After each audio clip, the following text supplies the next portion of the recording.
find a yeah. Okay, so hold on. So there's Chris. Oh. There's Chris. Yeah. Yep, pretty cool. There, spicy resolution. Who's next? Who's right here? Oh, is that? Here's Riley. Yeah. Is that a SVG? God, that's so fucking cool. I'm dabbing so hard.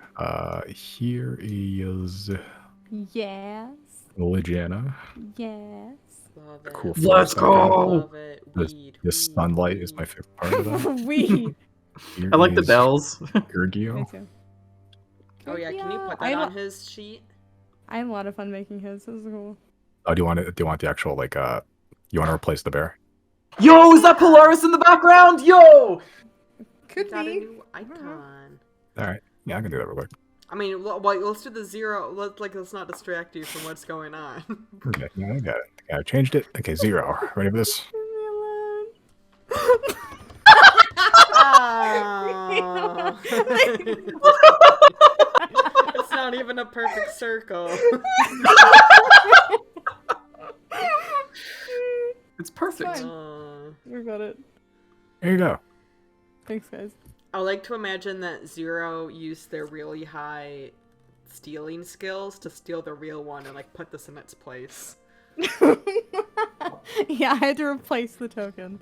There's nothing strange about this situation. Proceed as normal. Where's Simon's token? Where's the dungeon master? Aw, I should have my token. Oh, I still have Sriracha on my thing. Here he is.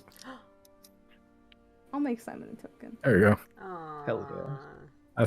He's just a guy, I guess. Sriracha. I played him like twice.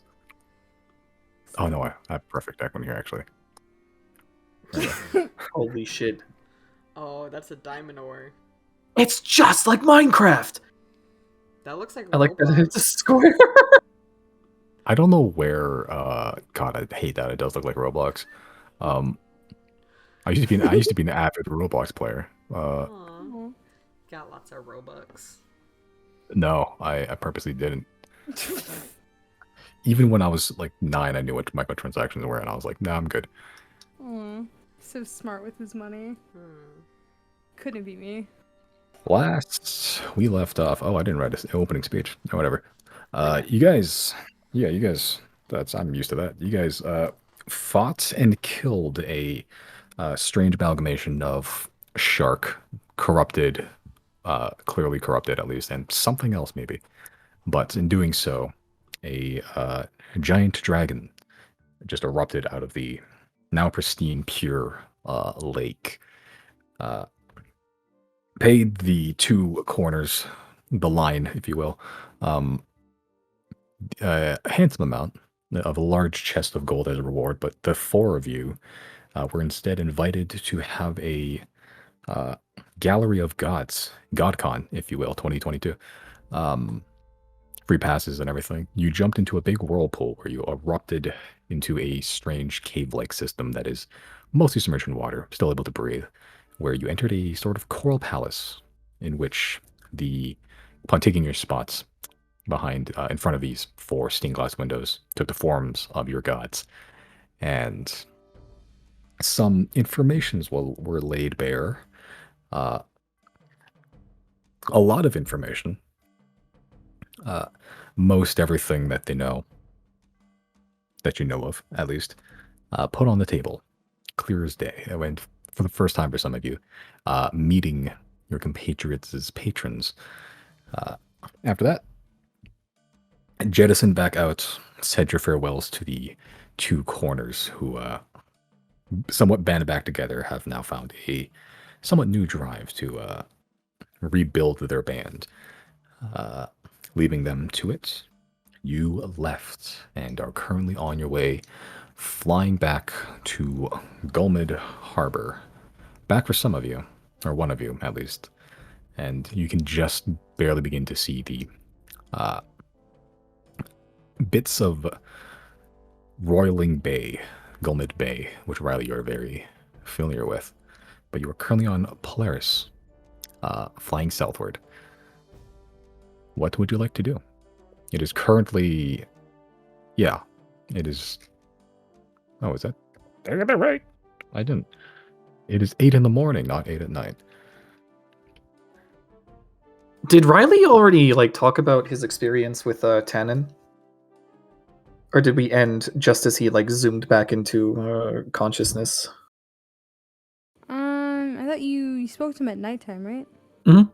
So if it's 8 a.m. now, we must have. I guess you. Or we're assuming you said it in character after. I guess you got out, right? Yeah, I don't even remember. I guess he'll just pipe up and say man, what a character that guy is. Sleeps like a fucking log.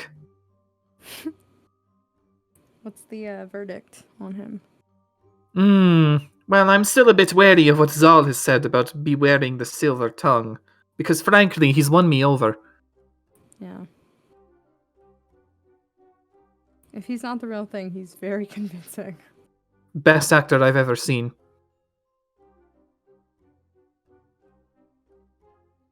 How many? I guess This is out of character. How many days are we from Golmud?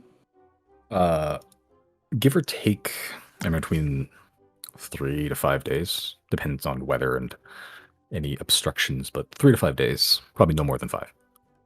Okay. Were you we? guys go ahead?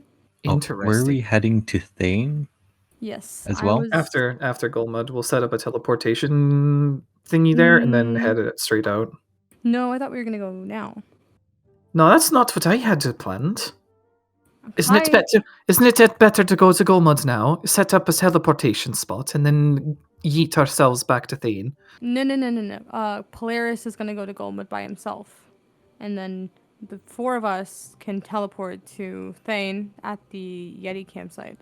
We have weapons there to bring us back there specifically, and then from there we can trek on foot for as many days as it takes for Polaris to get to Golmud, and once he reaches Golmud, we drop a pin somewhere in Thane, wherever we left off on our way to Lipad. We come back, teleport to Polaris in Golmud, we drop a pin in Golmud, and then we go with Polaris back to Thane. Because we still have some, a week and a half before the food arrives in Golmud, I think. I'm going to check with Yancy, but we have time to kill, and I figured those 3 or 4 days that it'll take to get Polaris to get to Golmud, we shouldn't waste them just sitting on the dragon. You know what? I actually like that idea. Let's do it. I understand this plan, so I agree. Misty spent 30 minutes explaining it to me before the call. No, it's confusing. I know. I'm sorry. No, it's a good plan. So Answin is with us? Yeah, Answin probably going to have to stay here because Thane, not very pleasant. Yeah, I would not recommend bringing Answin. It seems cold, so I'm going to, in case anything happens to old Polaris here, maybe I can hedge off some attention. Sounds good, I guess. Oh, let's hope it doesn't come to that. I can be very convincing. This is out of character, but in this situation with Polaris and Answin being left with each other, if this was a babysitting situation, who's in charge? Who's in charge, Answin or Polaris? Kind of each other in a way, I think. Mutually beneficial. Because Polaris is, Answin's useless in a fight, and Polaris is a dragon, but no one's gonna believe a dragon, whereas Answin's just a person. So it's True. hey, maybe there's something to this. Okay. Different strikes for different situations. So they're just 2 kids in a trench coat. The 2 kids in a trench coat with different jobs, pretty much. Okay. Yeah. Excellent. Or Polaris is the trench coat, and and Answin's inside of it.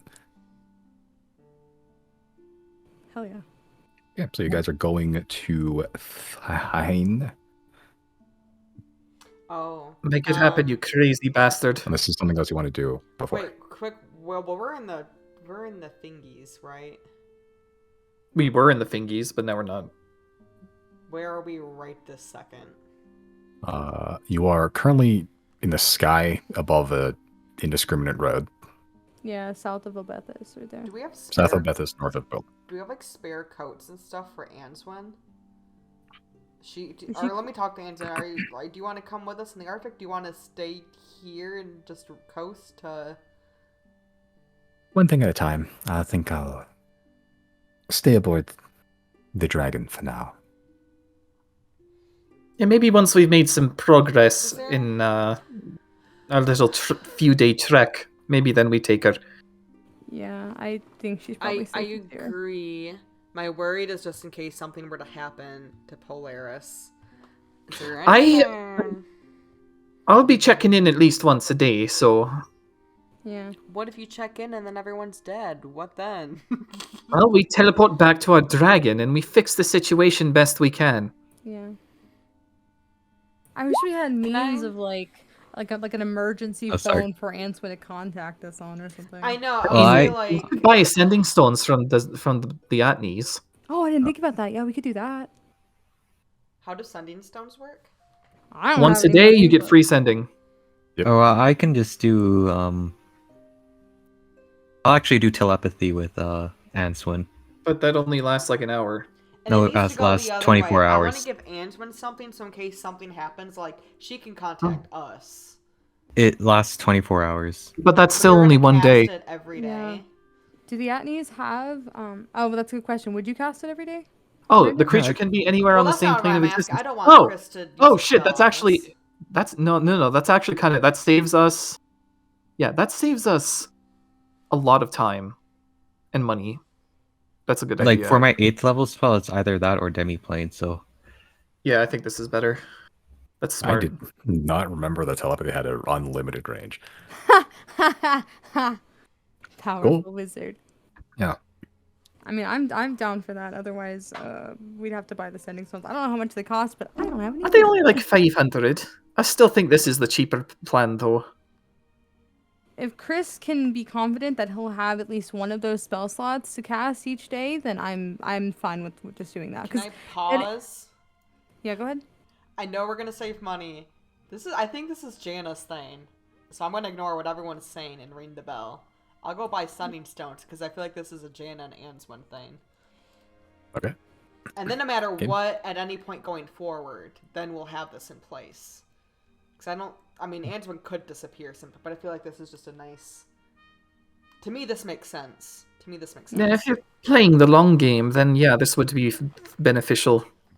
Yep. So in the middle of the discussion, Jenny, you back up like 20 feet, ring the bell, and just enter the Atnes Emporium by yourself.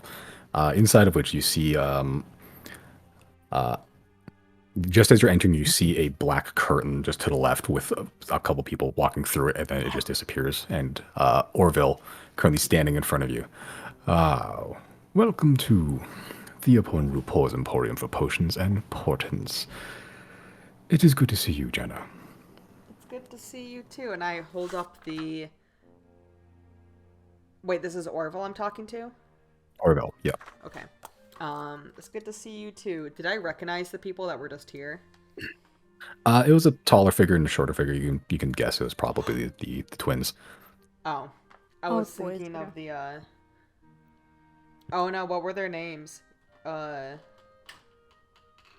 Who? Wait, are they twins? They're brothers. Rupor and Theopor? They're brothers.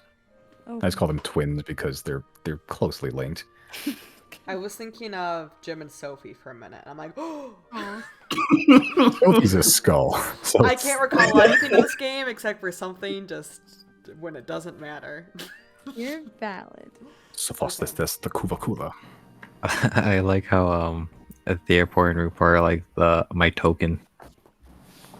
One's smiling and one's like frowning. This is true, actually. Okay, but you have the dapper blue black spotted grung in a nice, well ironed tuxedo. Is there anything I can help you with today? Also, I think I just took weird notes last time because Orville is my friend, right? Me and Orville are great friends. Yeah, you have a whole thing. Yeah. BFFs. I wrote last time that Rupor made Jana a metal flower, so that just was a special thing. That was extra special. Rupert gave you. Yeah, Rupert gave you a metal flower that apparently Orville had made for you. Because Orville made it. Okay, I'm gonna hold it up. Because that's what I wanted to reference. And I saw Rupor gave it. Why would Rupor give Jana this? Yeah, I'm correcting Orville my was past asleep notes. at the time, so yeah. Aw. Okay. So just yeah. So I'm gonna hold up that metal flower and just be like, "This was. Did you make this? This is wonderful. Thank you for this." It is a you can, if a frog could blush, he did. It is a commission by a nameless lizard within the confines of this building. Oh, It I took love that you did 2 that. attempts. Supporting the local artistes. This doesn't explode, right? I took precautions to ensure that whatever the lizard made, it was perfectly benign. Well, it's wonderful. Thank you. I'm glad you enjoy it.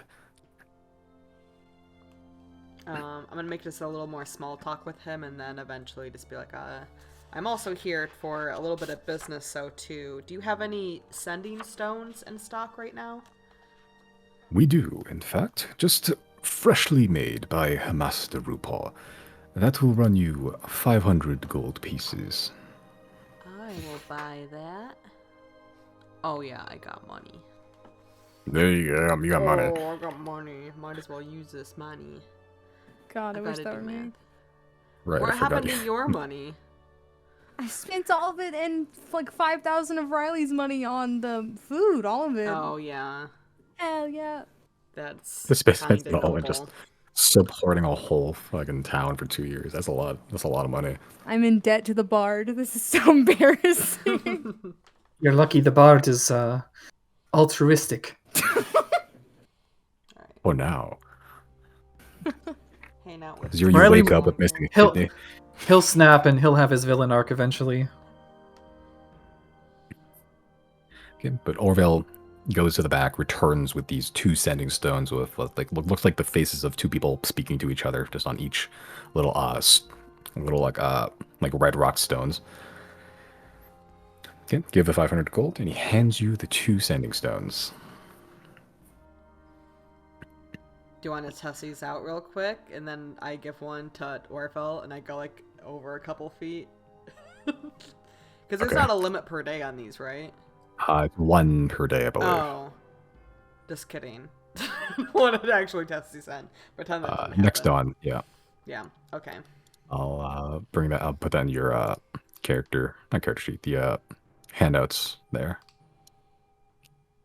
Ooh, they're still warm off the rock furnace. Yeah, fresh off the press, you know. Yeah, it's a little bit like you smudge a little bit, like an ink smear goes over it. Is there anything else I can help you with today, or just the sending stones and the company? Mostly the company, but I think the sending stones was great too. I'm glad you found it to your liking.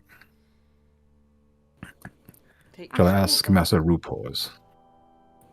Go ahead, Tim. Sure, what was that? No, I said go ahead. I interrupted you. Okay. Shall I ask Master RuPaul to create more sending stones in case you require additional methods of communication? Can we like can we get them on like in a family plan? This is me asking you, Simon. You know, like can we get like a group network of like they're all in like a you know? Like a group Or is- chat. Yeah. But you can only like send one. You know, you as a person can only put one in a day. I believe the classic sense of sending stones, that is not quite how they work, but I can inquire with Master RuPaul and see if that is possible. Yeah, maybe just yeah. We'll talk this out more in the future, because maybe that could be useful with some of the people that we meet. Because I'm thinking a lot of like, man, yeah, sometimes we disappear and it's like, I wish we just had like easier. Well, I guess you guys all have magic, but sometimes it is like, man, I wish I could just like talk to Claudine for a second, you know? Yeah, and with the sending stones, they can reach out to you. We don't have to wait until we remember to call them, you know? So I Right. think I in the future would love some sending stones if they Yeah. want to make some more. Yeah. Yeah, I'll just be like, yeah, just make some and we'll figure it out from there. But I have a feeling we're gonna want more in the future. Very well, I shall inquire with Master RuPaul. it shouldn't be, from my limited knowledge of enchantment, it shouldn't be too much of a hassle. Breaking new ground, but soft, easily turned ground. Yeah. We appreciate your guys' constant innovation. We appreciate your company, and the masters appreciate your gold. Take care, Orville. You as well, Jenna. Please stay safe. And Jana Okay, will head as you, out. all right, you turn exits. You exit into the three of them are still bickering about whether to use telepathy or getting sending stones, I or mean, even really, that's a if you good think idea. about it, I mean, Jana will sort of appear and just like holding, like have one in each hand, just like holding them over her head. They're just like glowing. She's like, "Got them! I got the sending stones." oh well, I alright. guess that solves that, doesn't it? This might just be more sustainable long term. Then we don't have to keep using spell slots each day, and just Yeah. I got the gold. It's a good call. Also, I'm as a thought, sustainable. I'm long term. you are the most unstable I've seen in a while, Chris. But I do appreciate your offer to do that every day. I do appreciate that. I'm gonna hand one of the stones to Answin and be like, "Oh, we can send each other a message one time a day. So if there's anything that happens while you're on Polaris, you can get in contact with us, and then we can do the same thing as well and just check in." You hand Answin the red rock stone, the one with the one half, one person talking to each other, just facing each other, just one half, and she sort of just palms it in both of her dainty little hands and just looks it over, just every side. Well, I've never had a magic item. How do I use this? That's a great question. Would I Let's be able to try it now. give? Oh, Oh, yeah, Chris, go ahead. I was wondering if maybe I could give her instructions on it. Yeah. Yeah, you all more or less have been not trained, except maybe for Chris, in the use of like magic items, but like you are around magic items all the time, so it's like it's I'll figure it out, type of thing. yeah it's less of like instructions. It's more like this is how like this is like the thoughts you need to think to make it work, and then it takes her a minute, but then eventually she does just think about using it, and then you see on your end as well, Jenna, like the stones begin to sort of outline in the engravings where people are talking in a very faint green, and then she just goes, "Oh," and then you hear in a slight delay in your head, "Oh." Jana will hold the stone back and be like, "You got it. I heard the message." And she just looks around like bewildered, just like not used to the voices of people just suddenly entering her brain. She just sort of looks at you, Jana. Well, that's going to take some getting used to, but I think I got the hang of it now. Good. Just want to make sure your safety is prioritized. If anything happens, you'll be the first to know, because you have the stone. Yes. I think I'll give you a message once we actually start heading into Golmud Harbor. Will do. I'll send you updates as well. Will do. Please don't die. I'll try not to. And then thinking Sending out stones, loud, fire. what if we got, so this is Jana to the group now. If we got, I talked to Orville a little bit, what if we got some of these sending stones so that it wasn't just a one-on-one, but it could be like we could connect a network of these stones to message amongst each other's. It could be nice to like get us and the four corners all in a way in communication when we're far apart. I'm not sure if it's totally possible, but I at least ran it past Orville to see if that could be possible in the future. It's not a bad idea. Yeah, I like it. I pity poor Merrick. having to hear voices of 8 people constantly. Maybe they can invent a snooze button. You Disturb have for 8 hours. 1 new message.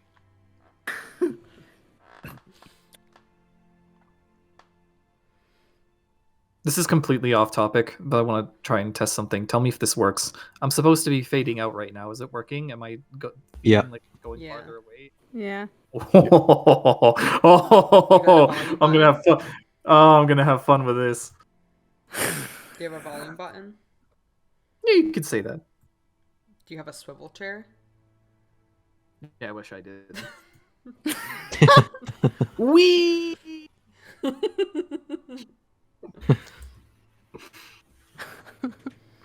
Hey, Bone, can you do me a favor?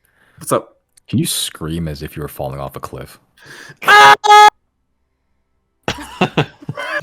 It just immediately cut off. You fell 10 Oh. feet and died. Okay, let me do a little bit more manageable volume. Probably just like killed my volume because I was being too loud. Ah! Did it still do it? It still cut me off, huh? Okay. Yeah.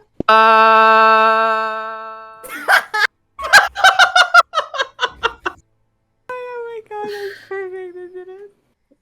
That works really well, actually. Holy shit! Help me! I'm falling. That'll be on the recording. It's perfect. We are 7. You know what? 7-year-olds have a lot of fun, so. That's true. True. You get still in players. What y'all doing? Last minute preparations before going off to Fantasy Australia. I put my winter clothes on, I guess. Yeah, we should all do that. Just winter clothes, and I'll take out my frost spear. I'll bring 5 fish with me. I'm gonna, hold my spear like I'm a warrior. Hell yeah. The skinniest of you all. Nope, there is not. Linkiest. Okay, I'll put 25. Nah, fuck it. I'll just keep in mind I have 5 on me and the other 20 are on the dragon. So yeah, I'm just gonna for teleportation, I'm gonna think of the place of where we found the spears, the Elderfrost spears. As you go to your teleportation room, you begin to focus, hone in on that location, the buried tents, the frozen corpses of both Yeti and the very large, like horse-sized wolves in them as well, with the bite marks and the bloodied ice weaponry, ever frozen. You open your eyes and suddenly you're all there. Let me get the weather shittier. There we go. What if we had to roll initiative as soon as we touched it?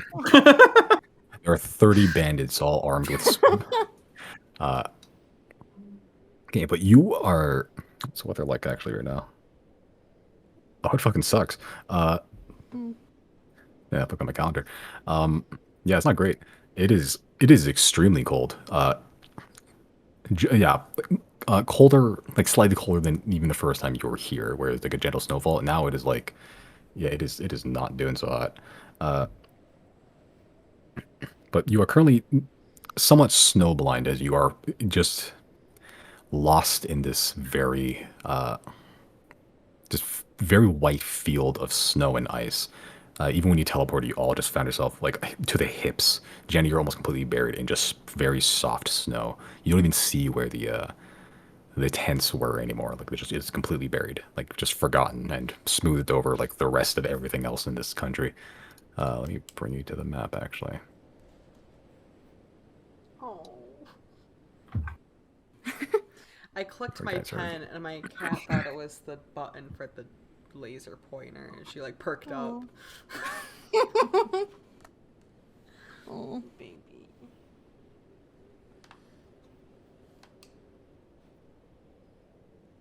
Okay. Yeah, there's some light. The snow begins hitting your face, sort of cutting it a little bit. Not the brightest of days. It's still fairly overcast. Uh, but it is just a very persistent gray haze 360 around you. What are y'all doing? Shivering. God, this fucking place sucks.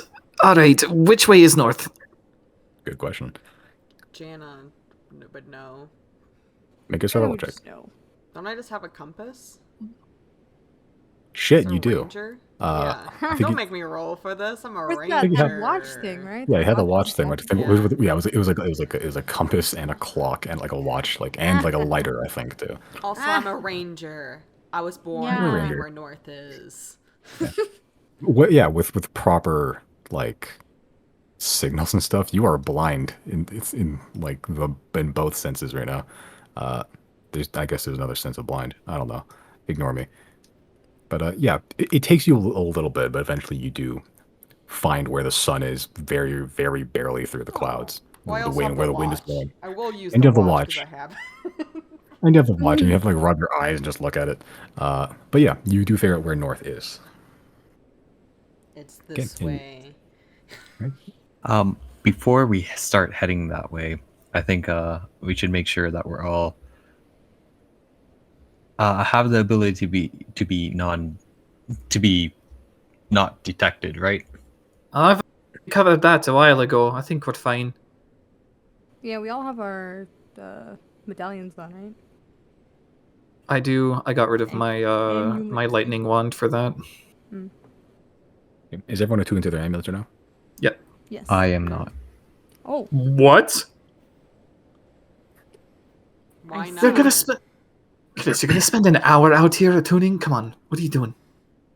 No, I'll just do non-detection. Oh, Bibbidi bobbidi boo. What are the words, Brandon? Bippity boppity boo, non-detection on you. There we go.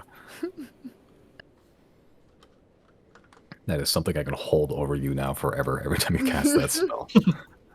The ammunition you have given me. Yeah, you just cast non-detection and it functions more or less the same as the amulet, if a little bit better. But it's how long does that last actually? 8 hours. yeah. You're good. That's You're a fine. long time. As well. Okay, so you cast non-detection. You are fairly safe. You essentially have the magical equivalent of like Norton antivirus. Okay, marching north then. Yeah. Is there any way to be stealthy out here? I guess we can't really. How far can we see around ourselves? It's like pretty shitty right now. It's not like the worst thing you've seen, but it's not great. It is a fairly like it's snowing pretty badly. Like just in a radius around yourself, maybe we feel like 10 to 30 feet, and then it's just white, and it's 30 feet on a good, on like a good like few minutes where the snow dies down. I guess while we're out here, I'll say in character. Do you guys think this has anything to do with the goddess that they told us about? Say that again. what? The one of the storm? Well, no, goddess of storms, queen. Do you mean the one of what was blizzards or something? I thought it was natural disasters. Is that what it was? This blizzard? Yeah. This isn't a silent breath, isn't? I don't think it is. It would be a lot colder. I don't know. It's been continuous ever since we've been here the first time.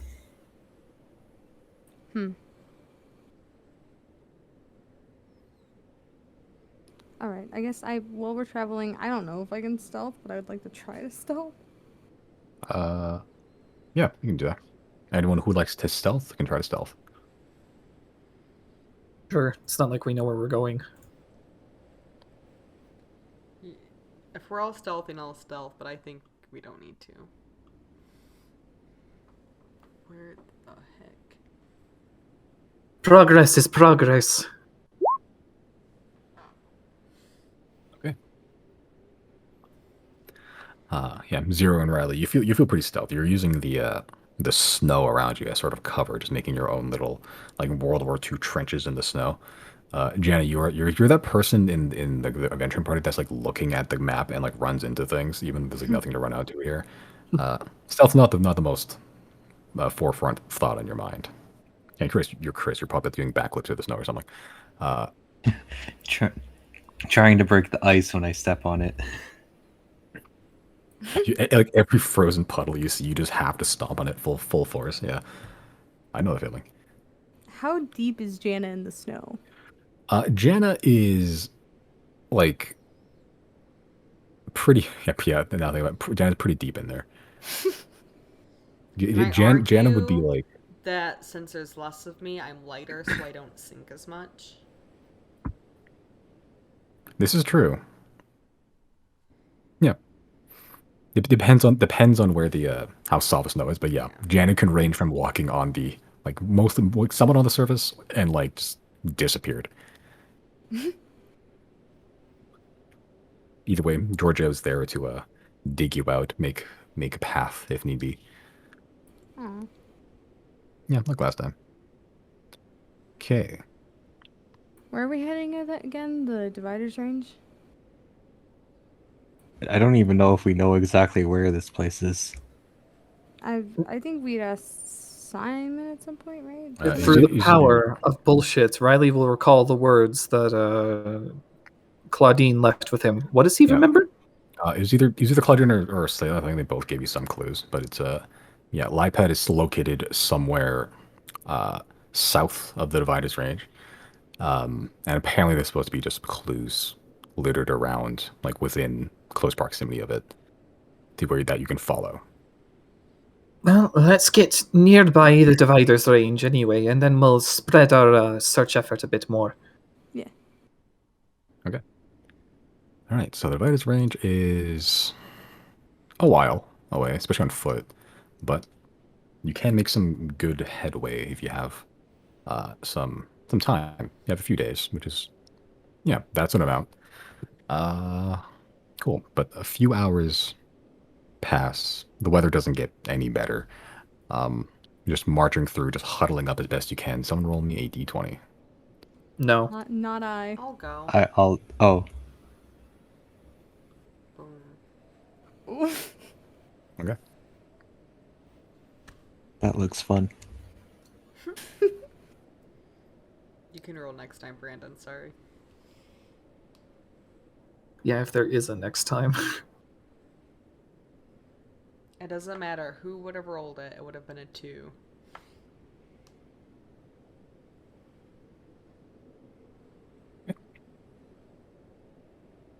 All right.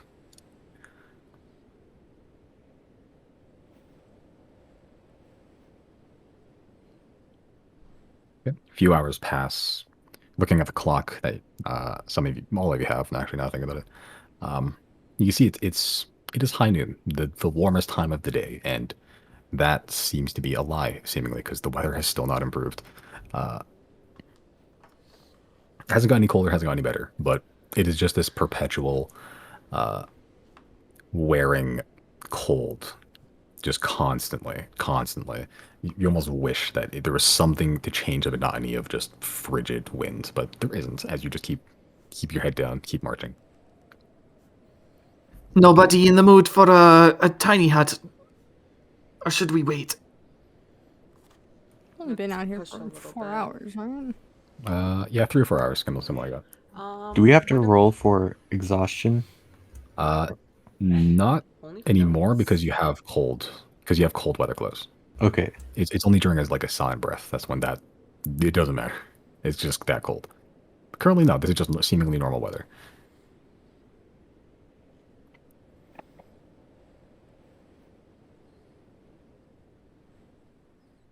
Do any of our magic folks have like a fire spell? And Jana nervously looks at Chris. Maybe we can just warm up for like a couple minutes. I don't. Do we have wood? Do we have wood? Like on your person or just around you? You don't have like flaming spear as a wizard? I mean, it only lasts for like a few minutes. Yeah, I think that's all we're asking is just to warm up a little bit. We don't have to waste a spell slot on that if you don't want to, but I'm thinking like if we were to do tiny hut, I would like us to make more progress then. Unless we're settling down for the night. You know, like that feels like we should save it for that. Yeah, it's only high noon. I wouldn't stop right now. So just like a Do we little not have pick me up anything- and keep going. Do we I not don't have it anything- prepared. Does no one have anything on their person, like their bags, like No, like the starter equipment? we just suffer. I think we used all of it, or we sold all of it. I mean, out of character, if we're not taking any damage for it, I don't need any heat. Yeah, I guess yeah. We're fine without. I just, yeah, I don't have it prepared. We'll live. We've done this before. It sucks, but we've got a few more days of this ahead of us. Yeah. Bam. You press on. Yeah, the Do we still have those, like snowshoes or skis? you do technically actually, yeah. I imagine employing those, yeah. And maybe we could use those. Yeah, it doesn't speed up your progress, but it doesn't slow you down nearly as much. There are even some like hills where some of you can even like slide down slightly, ski if you will.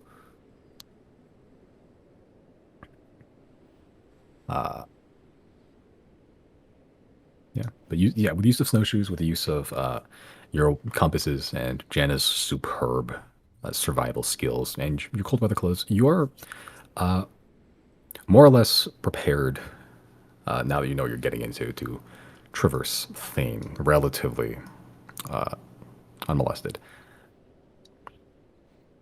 Okay, but the hours go by, the sun begins to dip, and the telltale sign of evening begins to kick in as you don't see any oranges, but the dark does begin to set in.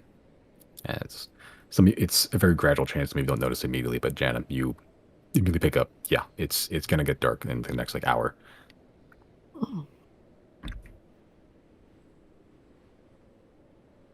Do we want to settle down for the night or keep? I'm good with either. I could go for a break. Yeah, let's tiny hut for the night and just. We made good progress. Maybe the weather will be better tomorrow. I'm not even gonna ritual this. I'm just gonna fucking cast it. What time is it right now? Like actual time? Looking at it, it's around 6 o'clock, 6 p.m. Alright. Yeah, you are just like another hour or so is going to get fairly dark. I think if it gets really dark, it's going to be even colder. Yeah. And we don't know what's out here either. Yeah. Do we know when sunrise is? Like what hour? Not in Thane specifically, though you were here not that long ago. Around 6 o'clock ish in the morning. It's not bad. 12 It hours. is, yeah. Yeah. No, we got 8 days. in the tiny hut. Unless you want me to put another one up. No, we can probably cut it like so that'd be like 2 hours on either end in the dark. No, I'm done for that. All right. Yeah. I'll just I'll use the spell slot. It's faster. Okay. Yeah, not even bothering with the 10-minute ritual. Just like, fuck it. I need instant right now. Okay. You bring up Tiny Hut. Bedding down for the night then? Oh, that's nice. Yeah. Yeah. As the AC controlled interior of the tiny hut. Some of the snow begins to melt slightly as you all begin to put down your sleeping rolls, bed bags. Janna will make Yeah, some and just- good berries and hand them out. Thank you. Yeah. Thank you. Your rations for the night.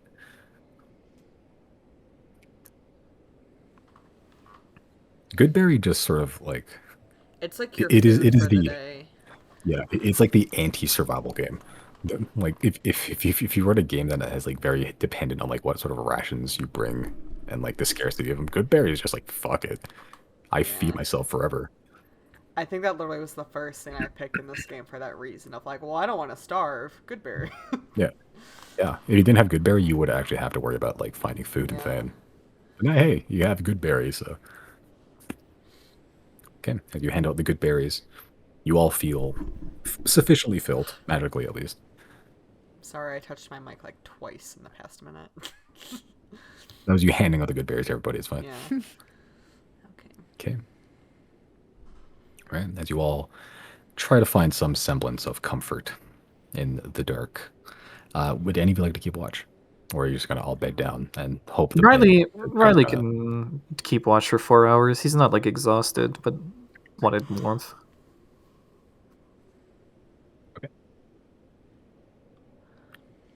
All right. For 4 hours, can I do study of monstrum translocation? You can. Yes, you can do that. Yeah. Did you do 4 hours before? Do you know? Do you remember? Yeah, I did 4 hours Okay. before. So hold on, let me double check one thing. I think it's 16 hours. Oh, yeah, because there's like 2 hours per spell slot, right? Yeah. Okay, so So- yeah, if you keep track, you're halfway there. Then. Cool. Don't have to worry about that then. All right. Cool. So while Chris is doing some wizard shit, just like writing, you try to find a dry spot. You just use like you're in an interior already, so you just use your jacket, start scribbling it down. Riley, as you keep track over the two non-elf normally sleeping companions you have, make a perception check for me. Can I do something before I go to sleep? Yeah, I'm sure. I'll wait till after this. But... Okay. Cool. As the night progresses,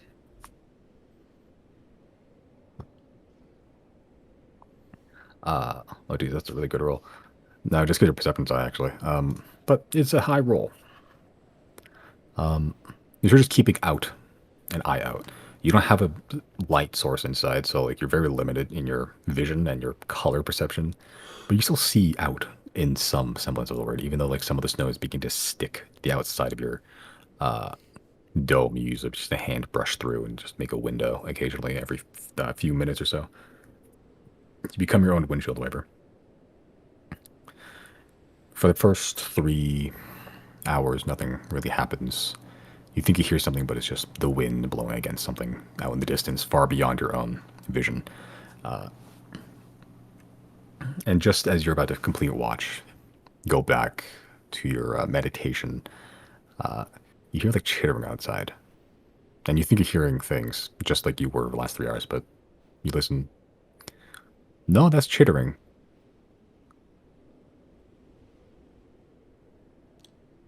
Guys? Chris? I'm gonna need you to stop doing what you're doing right now. I'm hearing something outside. What are you hearing? Just... words. I can't really understand anything through the wind, but there's definitely somebody out there saying something. Can Just I take be- it out, put my head out and listen? Be on the ready. If it's an enemy, we're in deep shit. Make a perception check. Chris.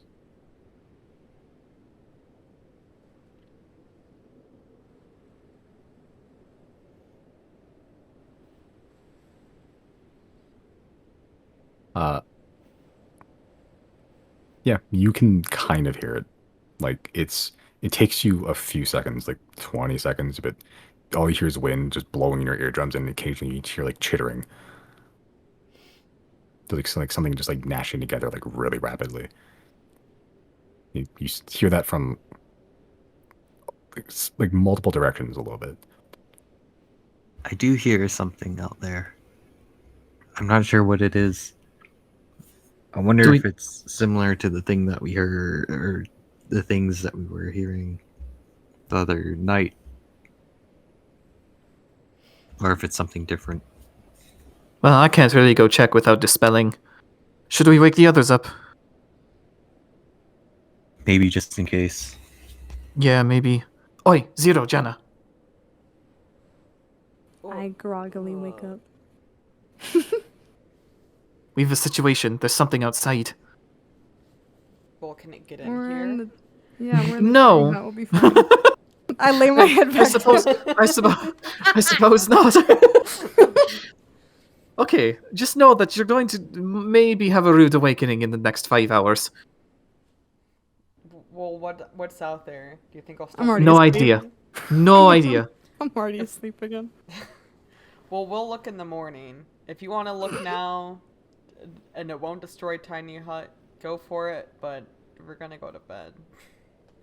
Wait, I guess it's out of character. Just to be sure, it can't come under the tiny hut, right? Like we're completely encapsulated in here.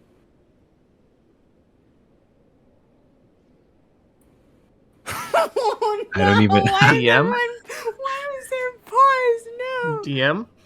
I, let me look Fine. up the exact wording of tiny hut and see if it's a Oh, sphere no. or a dome, because there is a Oh, difference. No. Oh no. I think it's up to DM discretion, but I just want to double check and see what my interpretation of the tiny hut is. It's a hemisphere, which means it's half a sphere. Half a sphere. Oh. Wait, so does it have But a is there flat flat bottom? bottom? Wait, though? hold on, Yeah. hold on. A A mobile 10-foot dome of radius, a force. mobile dome of force. A dome means there's a bottom. All other creatures and objects are barred from passing through it. Okay. Okay, that's Spells and okay. other magical effects can't extend through the dome or be cast through it. Okay. I think that includes the bottom, but that's I hope We're not safe. I'm not the DM.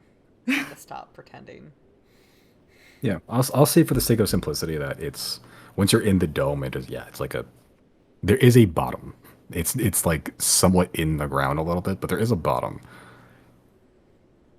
Just for simplicity's sake. That makes Just rule sense. that So we down. wouldn't be sleeping straight on the snow either, maybe? Yeah. It would melt and then you would just hit the bottom. Yeah, I guess so. There's bears in the wood. I'm sure there's scary winter things in the Arctic. Let's just hope they're nocturnal and be gone by the morning. Yeah, who are we to bother them? This is their this is their home. Alright, well, I'm gonna go prepare myself for a rude awakening. He'll sit down and meditate. Okay. Right. As you meditate, the two normal ones begin to go to sleep, and just as you're ready to begin meditate, you hear with your perception that high ass perception check, like footprints or footfalls, a lot of them, like it's just this like almost like a stampede of some sort, and it's not coming towards you, but it is just passing by. It's fine. It's fine. I'm so curious what the fuck that is. I hope it's man. Am I going to not sleep after all? Alright, you know what?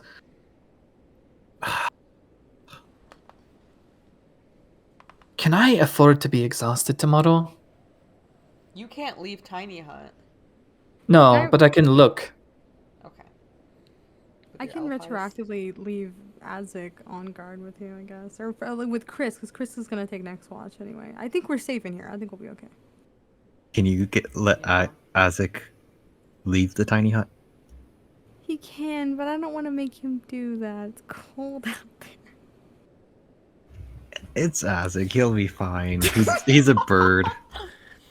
Make him a seahorse and just yeet him out to the Yeah, snow. No. birds fly south in the winter. They hate the cold. Oh, I could have made him a fucking winter animal. No. What would you have made an him? animal with fur. I don't know. Alright, Snowy here. owl. Like a fox or something. I can't make him a fox. That's too big. Like a rabbit or something. A cat, maybe? Oh, yeah, like a Cat? snow rabbit. Zero, Jana, I'll bargain with you.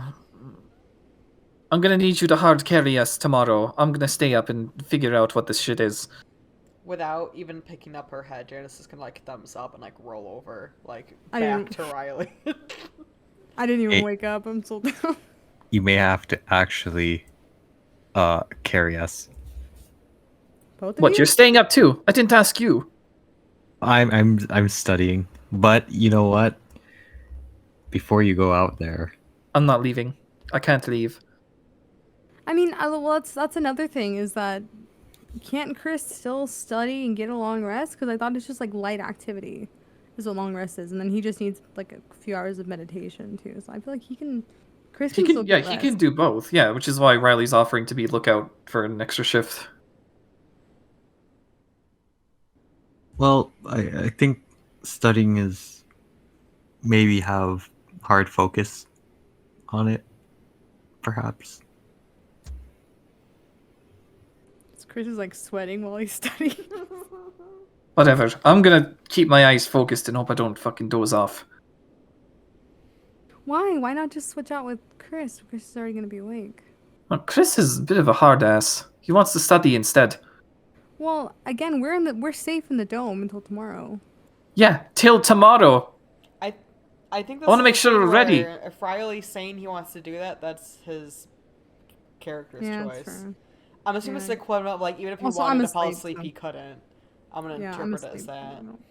I'll stop. I'm literally unconscious right now. Never mind. He's convinced there's a murderer getting into the house, and now he can't go to sleep. Okay. Riley, you stay up for another watch. Yep. Okay. Chris, you're going to sleep, right? Or Um, to meditation. Fucking hell. Well, I was thinking maybe, Riley, you could give me some invisibility, and then I can cast telepathy, and then we can both communicate and see what this might be. See, that would be a good idea, but the conditions outside are not great. It's going to be hard to find that again if you go out.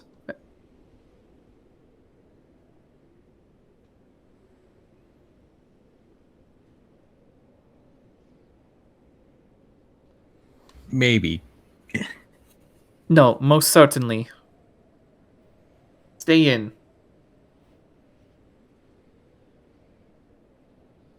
I guess I'll stay in. Okay. Are you going to sleep or staying up?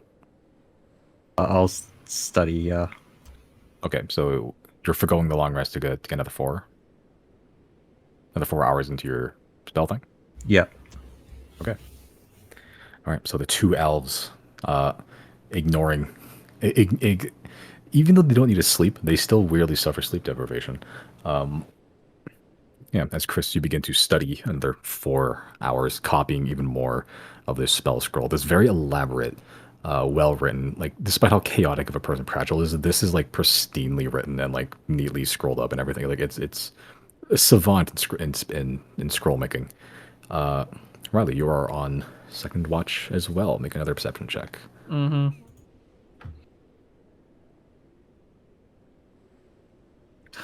Not bad, not bad. Okay. Another hour goes by. 2 hours go by. Around hour 3, you hear the chittering again. This time from a different direction to your west. You just listen to it. It gets closer. And what you thought was like one source of chittering, it seems there's multiple sources of this chittering, like this rapidly gnashing of like something hard, like bone or teeth. That's not conversation, that's something else. Yeah. As it gets the loudest it's ever been. With that perception check, you see a shape very close to your dome, like 10, 20 feet away from you. It's very squat. It's like 4 feet tall, but it's very like squat. Like it's almost barrel shaped in its form. You can see these very short limbs with like 3 fingers, and for some reason there's like this gap, like this big gash in the middle where the body, this barrel-like body, just seems to split open, and it's just sort of just slapping against itself, like clattering against its other half. And you just see the vague silhouette of it. This very strange-looking creature just almost tumbles and rolls as it moves. Doesn't really walk normally. It sort of just rolls over itself like a tumbleweed, and it gets very close to your dome. You see at this point, it has very like a dark blue coloration to its skin, and you can see these very bright orange eyes just haphazardly strewn about its very squat barrel-like body. That gash in the middle appears to be some sort of giant mouth that takes up most of its body, and it's currently just like chittering, nattering, and it just rolls as it moves. You see the one, then you hear that rumbling again. The one that got really close to the dome doesn't really pay attention to your dome. Most of it's already like camouflage light, and it sort of just clambers over your dome as if it's like any other snow mound. That rumbling you heard before, that weird stampede sound, gets closer as well, as you see from the same direction a very large group of these creatures just come barreling out of the snow right over the top of your dome. All of them whirling and just tumbling over itself, some climbing over each other as they make pretty much a stampede over your dome, as they just carry the original one you saw into its horde and just rolls over your dome off into the distance the other side.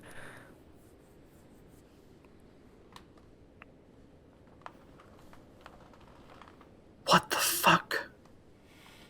Yeah. They ain't animals, whatever these were.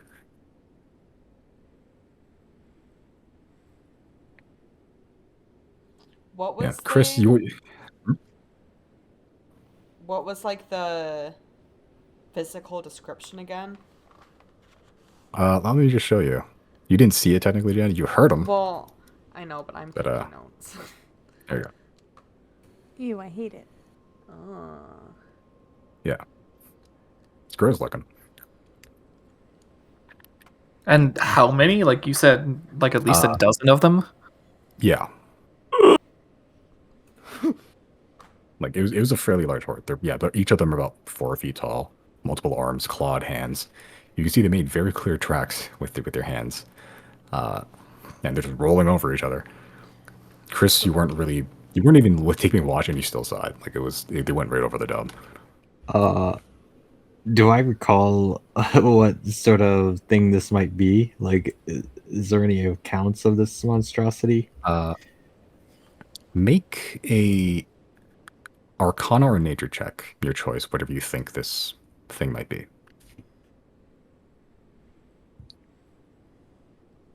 I'll do Arcana. Okay. You've never seen them. You haven't really had any dealings with them. Pragel's never dealing with them, but they are natural. Not natural part of life, but they are a part of this world. No one really knows where they came from. No one really understands a whole lot other than just very vague, planar studies. But what you saw was a type of demon, a fiend, if you will. Yeah.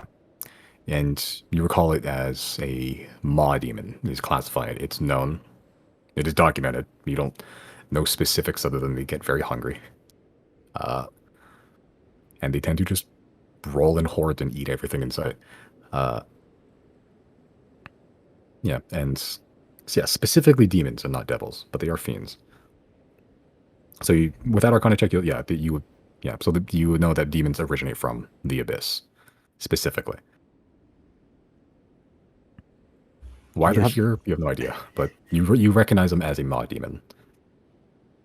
Yep, that's a demon there.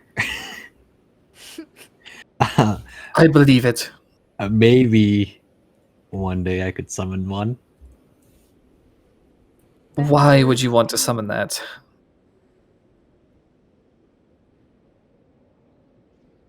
To scare our enemies. Riley's not going to even respond. He's just going to keep watch. I got, another hour left to go? Give or take. Oh boy, this is going to be a long night. We told you. Okay, Jenna, you were saying something before I interrupted you like 5 times. We told you. Okay. Not really. I wasn't saying anything. All right, cool. All right. Okay. Yeah. Yeah, so the hour passes. It's still dark outside, but technically 8 hours have passed. So you guys get a long rest. The one that slept, Zero and Janet, can get a long rest. But it's still dark outside, so you can continue sleeping until it's light, at the very least. Yeah, once I'm Tiny done Hut doing- does dispel, though. Yeah. Once I'm done doing the studying, I'll do my 4 hours of rest. Okay. Uh, okay. So you did 8 hours of studying, right, Chris? Uh, Because you did 4 originally, and then yeah, yeah, 4 originally, and then it would be another another 4 on top of 12. that. Another 12. Okay. So Yeah. but just now you did 8 hours of study. Yeah, so yeah, Okay. I did the first one I did 4, this time I did 4, so it's 8, and then now next will be 8 hours. All right. Sure. Uh,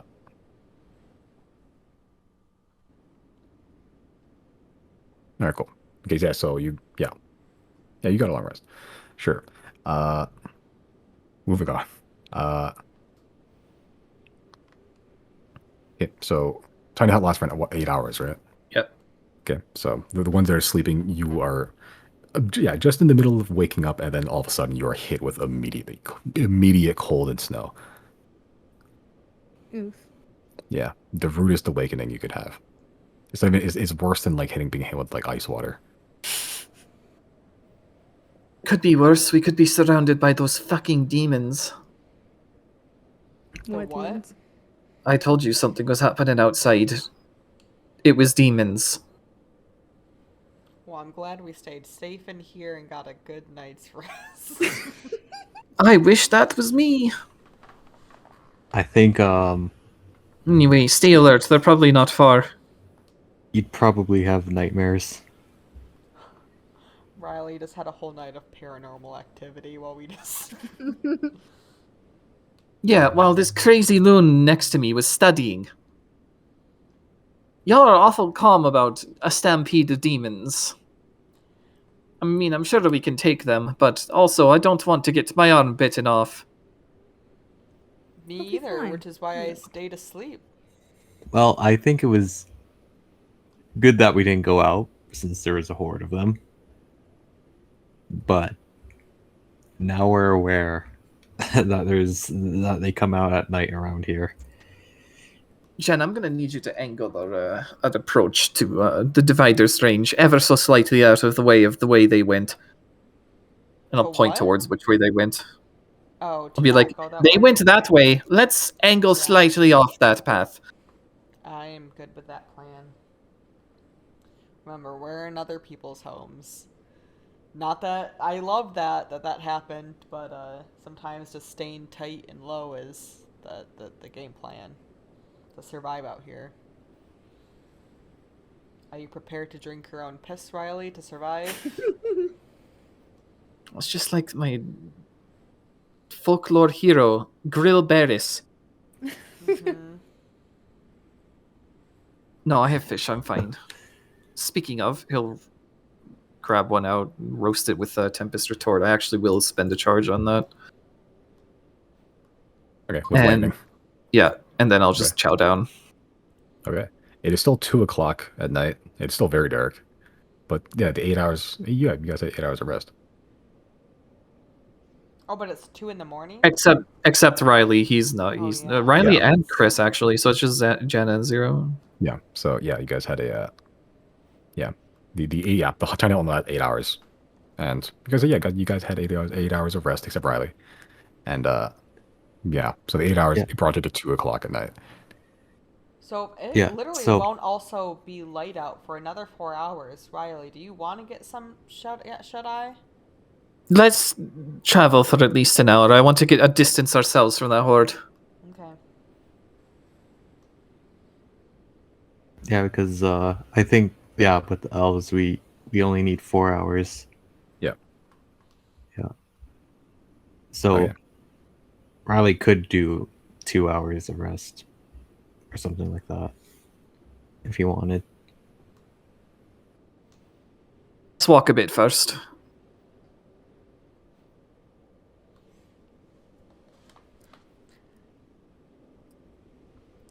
Simon, if you won't let me, because I don't think I literally have this on my sheet, but Jana has so much junk in her bag.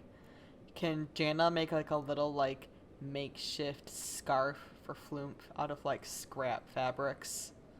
Yeah. Yeah. You, I see- wanna yeah. butter 'em You, up. you, you got. You've done so much tailoring during this campaign. I think that like I think you have some scrap stuff. You've made Yeah. friendship bracelets. You've made scarves or commissioned scarves. You've made sweaters, tie-dye shirts, everything. You made a little like Christmas sweater for Flumph and like little like individual tiny socks for each tendril. Aww. Eye warmers because it's so long. When you're on the road, you have to make your own fashion.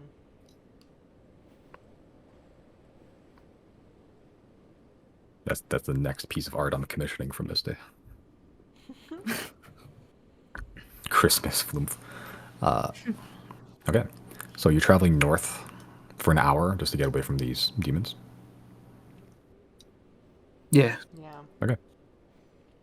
And Riley, if you want to lean on Giorgio, if you ever get a little tired, he can probably drag you a little bit. Sounds good to me. In fact, I'm gonna take up that offer. Okay. Yeah, as Riley, you are not feeling great. So your ability checks have disadvantage because you have 1 point of exhaustion. Mm-hmm. Uh, Just put that on my sheet. Where's the exhaustion at? 1. okay. So as you're traveling north, everyone just make a perception check for me. That's not the right one. Yep. There we are. Right. Yeah, Riley with disadvantage because you have Oh, right. you are now 1 point exhausted.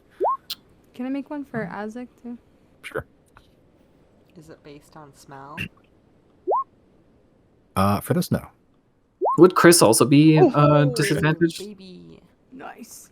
He said he got his 4 hours of sleep, and Oh, did he he's sacrifice his studying for Yeah. that? Yeah. No, like for my studying, I just did 4 hours Yeah. this night. 4 hours of studying and then 4 hours of sleep. Never mind. I thought you did 8 hours. Yeah, I was under the assumption too, but whatever. Moving on. Look at all those new tokens in chat. Yeah.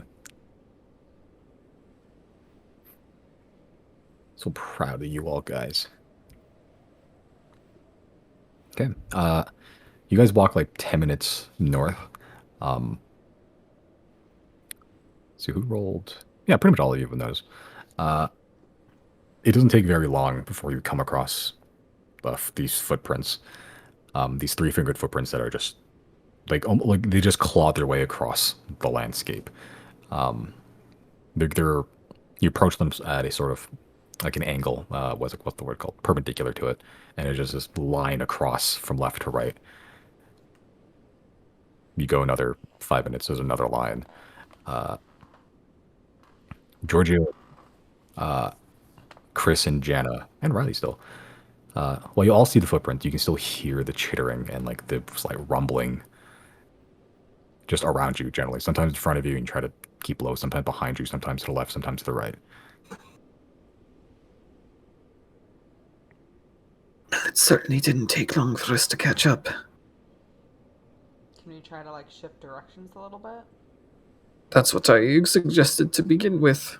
I thought that's what we did. Yeah. How many of these are there? You guys only had like you guys walked 10 minutes, so it wasn't a super long way. Should we stealth for this one? I will. I'll cast the stealth spell. Asseth without a trace. Yes, thank you. Okay. All right. Oh my god. Okay.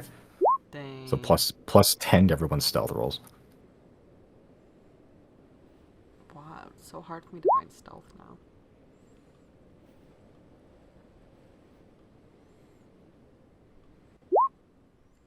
Jesus. Yeah. Even the lowest is a 19. Still pretty high. Oh, is 17 at the lowest?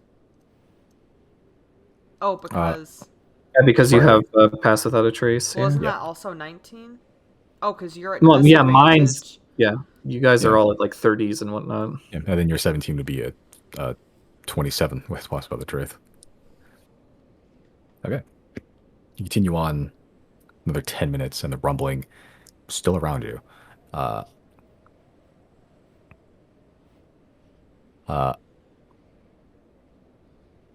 Yeah, you still hear the chittering. Sometimes it gets extremely close, but you all duck down. Rather, you're still sort of exhausted, but uh, you get pulled down by some of your other party members just to keep hitting the snow. You all lie prone, and you can like see just from 5 feet away from you, behind you, just this rumbling of just footfalls barreling over each other, just right behind you, and just go away past.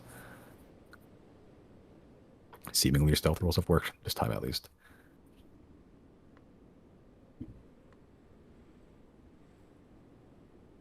How much time has passed?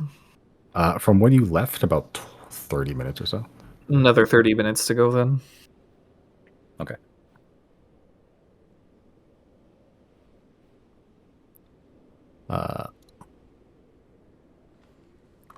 Cool. So as you continue trekking, keeping low, everyone make one more stealth check for me. Oops. Huh. All right.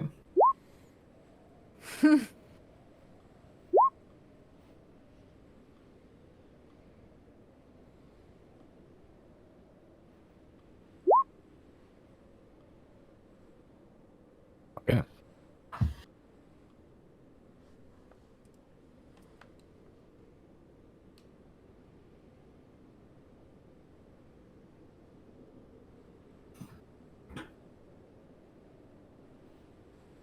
Okay.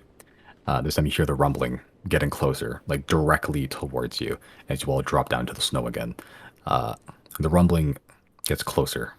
You hear the chittering, the gnashing of teeth, the claw scraping against claw. And as it approaches closer than it's ever been, you get the very, very strong scent, even with the wind blowing, even with the snow, and the fact you're face down in the ground right now. This scent of just rotted meat and this miasma that just sort of permeates from these creatures. As the rumbling gets really close to you, it sort of stops just short of you. You all sort of peek up and you see, while there's still a horde just feet away from you, one has sort of broken off and is sort of just tumbling towards your direction. Like they get within 3 feet, 2 feet of you. Are you guys doing anything? Wait, it's what? It's like 3 feet away from us.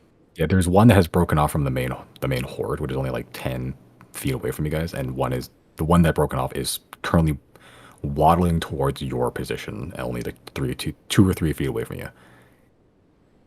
I'm gonna actually teleport. I'm gonna teleport up 30 feet, using benign transposition. And then I'm gonna cast fly when I am up there. I'm gonna cast invisibility that I'm gonna barrel roll out of the way. Yeah, I think we want to be not noticed because it could alert the others. I'm gonna just go wherever Jana goes. Oh, Jana doesn't have a lot of options. I'm gonna say if we just stop. And just, Oh, wait a minute. Oh my god. Oh my god. Yeah, Jana's gonna perfectly stop because...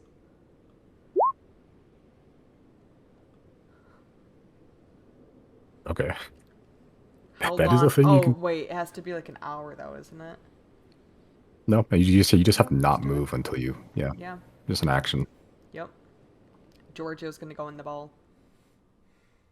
Okay. So Janet is stood there. Riley, what are you doing, if anything?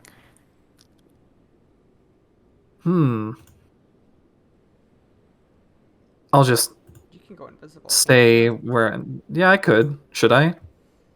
I'm assuming you just want to be not noticed and it will, fuck off. How long does it... One action? Alright, yeah, I'll cast invisibility. Fuck it.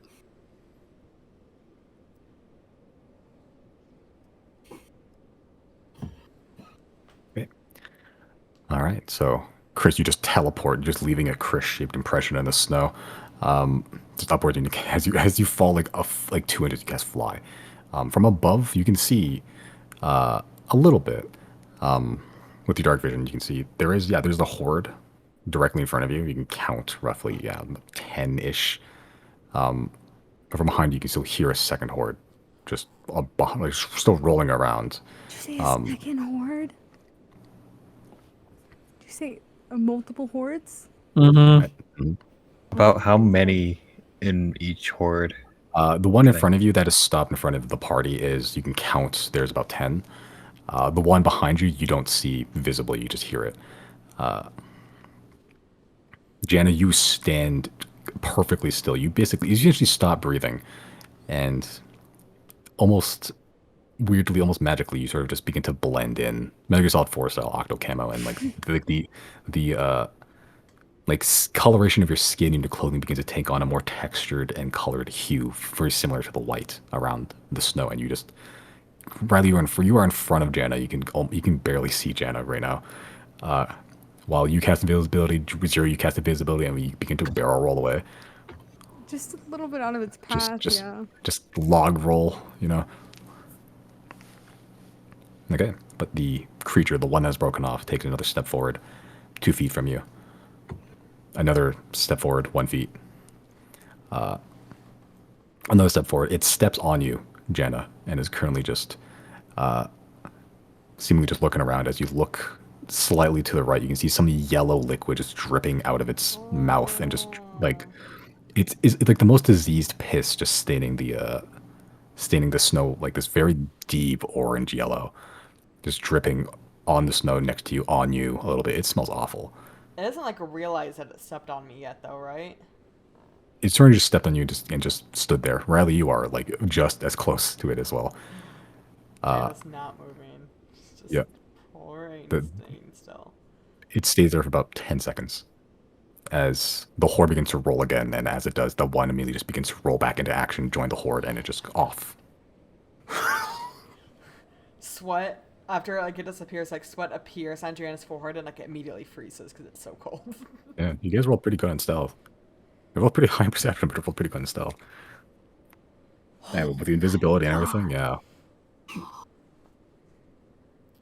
Okay, but for now, Chris, you're up in the air.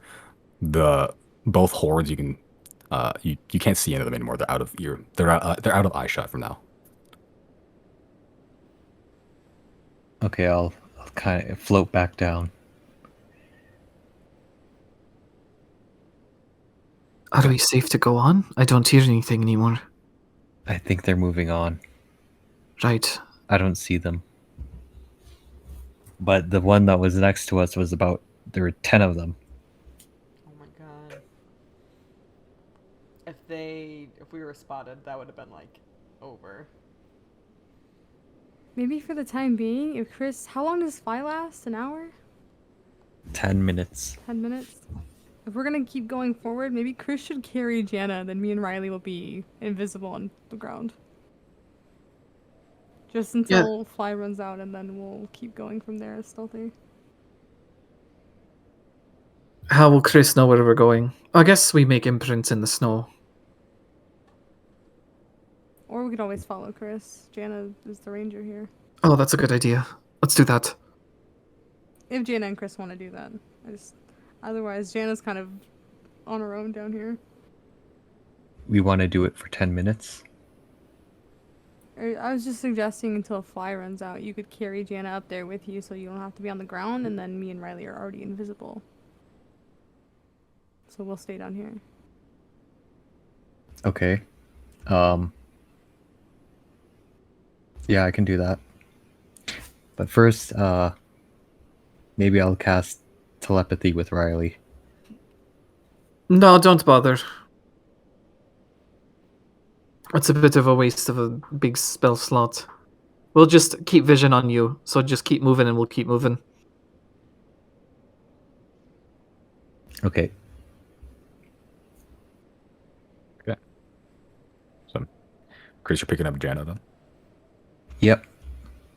Okay. As Jana, you sort of just you T-pose as Chris was like an angel of heaven and just picks you up by the armpits. Yeah. How are you carrying me? Like piggyback? Baby cradle her. I would not let Chris baby cradle me. Yeah, maybe I carry you like you are T-posing as well, and then I carry you like that. Is that comfortable for you? I Yep. don't think... A football. How about piggyback? That seems safest for both. And I definitely don't have a fear of you just dropping me in the snow. You're gonna stand on my back. No, Stand? do you not know what piggyback is? Are you flying like flat down like Superman? Yeah, am I surfing? Oh, yeah. Took you a while to get there. Um, I didn't know there was another way to fly. Just like vertically, you know, like hovering maybe at a slight angle. Yeah. Like, I don't know, like the Marvel folks do. You can sit on your back crisscross like you're a magic carpet. Oh my god. Yeah, I guess that we could do that. Okay. So as Jenny, you clamber onto Chris as he shows you the world. Can I do a Just- kickflip on Chris? Yeah, you do a sweet ollie. You ride your toe across Chris. And, he does a full 360 spin. I'll see why not. Okay, as you are currently being hoisted up in the air by Chris, the two invisible folks are walking in the snow. Yep. Okay. All right, so you walk as gently and gingerly as you can. The 10 minutes pass. And the whole time you don't hear or saw, you didn't see anything. And yeah, as flight does expire, as Jen, you ride the Chris skateboard down the slope and just slowly descend into the snow. Yeah, but for the 10 minutes that fly lasted, it was pretty clear. It's still shitty weather, and it's still dark. So you don't see anything beyond like a 10-foot, 20-foot radius around you. But you continue on. Wait, so we are back Stealthily. on the ground? You are not back on the ground. The 10 minutes that fly lasted didn't. Yeah. Okay. I can't 30 believe minutes it's passed. actually warmer down here than up there. It is. But thank yeah. you, Chris. As you descend back on the ground, 30 minutes pass. Walking through carefully, not a word uttered between you. Don't hear anything. At this point, it's been an hour. Do you want to keep going? Can drag along a sluggish Riley, or I can get some rest now. You look pretty tired, Riley. We should take a rest. We can keep watch Alright. for you. I'm gonna cast Tiny Hut with the 1 minute then. Boink!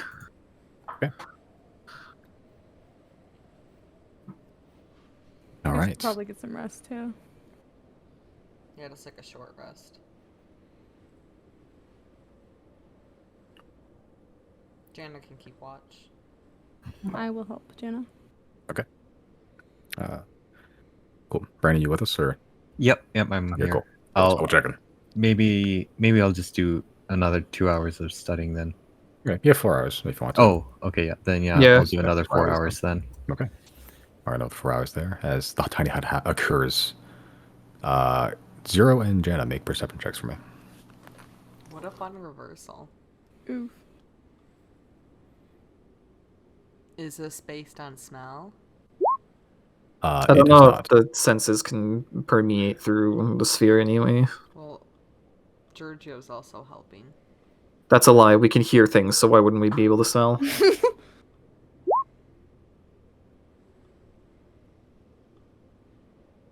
Okay. All right. So you keep an eye out. Hour passes. Janet, you hear faint rumbling off in the distance where you were, but the hour passes. Don't hear anything else. 2 hours pass. Then a third. No sign. The 4th hour passes.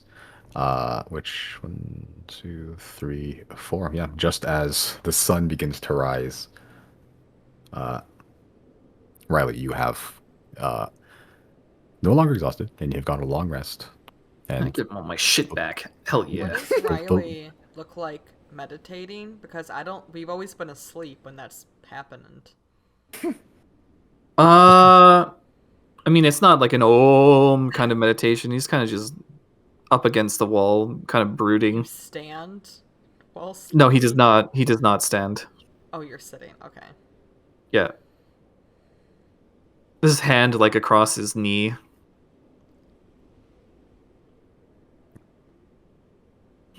Just sitting on the floor like you would in elementary school. Not even legs crossed though. Like an anime character. I don't know how to fucking describe it. There's many anime ways to sit. I'm definitely cross-legged. Chris is doing the om. Yeah, Chris is doing the om. That's how you sleep when you have acid reflux. I wonder if I even float sometimes. You feel like that sometimes.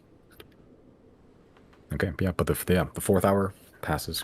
Riley, you awake from that slumber. And Zero and Jana, other than very faint rumblings in the direction you were, you don't hear anything, you didn't see anything seemingly uneventful for the most part. So, shall we continue then? Yeah. All right, let's get going. I'm assuming All it's right. a little light outside now. There's light Sphere outside. down. Yep, it is light outside now, yes. Yeah. The weather's still just as shitty. It hasn't really changed since before. Snow's been Wait, built up. I'm sorry. The- Can I retcon one thing? Because Sure. we'll never get this opportunity again while we're awake and Riley's not. Do we have can we get like a little bowl of water and like dip Riley's hand in it while he's sleeping? Oh my god. There's snow all around, yeah. Do you have a bowl? I don't have a bowl. I can conjure one. You're sleeping. You're also sleeping. No, Or he's resting. studying. Oh, is he studying? I it's thought like he was homework. resting. Oh, okay. Chris? No. Chris conjures a bowl. Has this been scientifically proven to work? Like, I don't know. Oh, that's I what think you're it trying to do. I works. see. Have you never heard of this before? It's you're trying to get Riley to piss himself. Yeah. Does Oh my god. bowl water. Fine, I'll definitely pass the make Constitution you check. pee? I was kind of making this like on a student's inventory. Yeah, Chris, are you conjuring a bowl with which to get snow and melt it to get water? Yeah, I'll conjure a bowl and I'll just hand it over to Jana. Okay. I put gently like Riley's hand in it, try to very, very slowly and gently and Okay. without waking Make him. make a stealth check. Riley, what's your passive Why am I perception? the one doing this? Why am I the one doing this? This is your idea. Let's just say, yeah, you don't clear my passive. You wouldn't have cleared my passive no matter what you did, actually. Then what are you gonna do about it? Yeah, this. Drink the water. Oh yeah, that's what I'm giving you, a nice beverage. Yeah. Sleep tight, Riley. Thank you, Yeah. thank you. That Yeah, reminds me of that tweet where someone was like, if somebody spit at me, I'd catch it in my mouth. I'm sorry, go ahead, Simon. Yeah, Riley, Janet, you're pretty stealthy. You do it, like perfectly. Riley, you're not technically asleep because elves don't sleep, so you just feel something grab your hand and just gently dip your fingers in water. You can react as you wish. This is nice. He'll like open one of his eyes and be like, "Oh, I was feeling a little bit dehydrated. Thank you, Jana. Be one with the waves. Although I will warn you." I think Jana's gonna be the one that jumps, realizing that Riley is awake now, like she was caught. What's the matter? Oh, this was Not trying to wake you, just leaving this here for you when you wake up. Hi.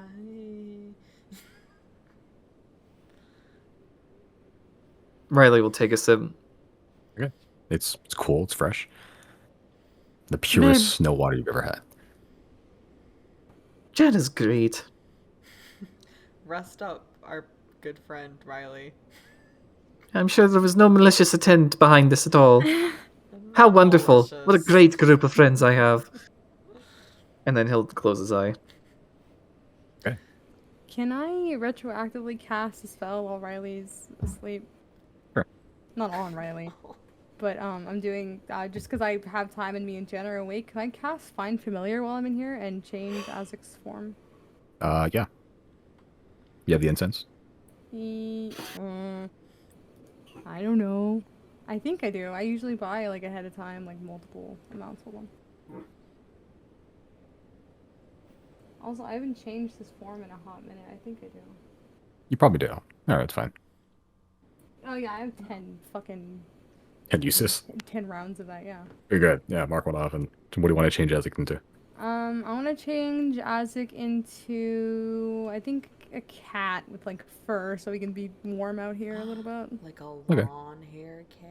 Yeah, long-haired, fluffy cat. Like A a link? fat cat even, so he has some meat on his bones, keep him warm. A Maine Okay, Coon. yeah. Oh yeah. Love Yeah, Maine like Coons. like an actual yeah, not only like a big thick breed of cat, but like a chonker of a cat. like the ones that have been like they've been like the ones you see on TV, like they need to like go on a treadmill to exercise. No. Like one of those ones. I don't want it to affect his ability to do stuff. It's yeah, fine. He's a nice chunky cat. You could do a lynx. Lynx nice are like well-fed winter cat. cats. See, I would try to, but my limitations for Azig are kind of low, I think. Wait, can I increase the challenge rating if I have higher level spell slots? No, not for Okay. Find Familiar at least. Okay. I'll just leave it as a cat for now. I don't know what other small animals. Lorge. But yeah, big cat, fat cat. But that's Jesus Christ. Is that how big they get? Mm-hmm. Christ. Hell Size of a yeah. larger dog. Like what the hell? Hell yeah. Yeah. Okay. You turn you turn Azek into a fairly sizable cat, one that has meat on his bones, a lot of thick fur, one meant for the winter or these cold areas. I put him on my back so he can ride me like a child. Yeah. He starts making biscuits. Okay. It hurts a little bit. I allow him to do so. It's fine. I think he's purposely making biscuits in the back of your neck, like where there's no clothing covering you. Why does he hate me? Turned him into a seahorse. Can I ask him that in like telepathically? Why do you hate me? Fun. Okay. It's fine. Okay. Isaac's now a cat. Cool. All right. Any other final preparations before you all head off for the day? Nope. Okay, that is one encounter bypassed. Good stealth rolls. All right, as you all continue on, the day ahead of you, marching for a few hours, intermittent breaks here and there.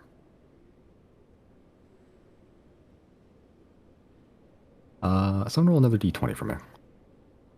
Brandon Is it one. my Brandon turn? one to you. Not I. Hey man, that's twice as good as the last one, so I'm gonna take what we can get. You right. If you start blaming the people that roll the d20, that's how you get yourself in your own predicaments. You gotta not be afraid of the dice. We'll be fine. I was hoping for a little lower. We know. We know.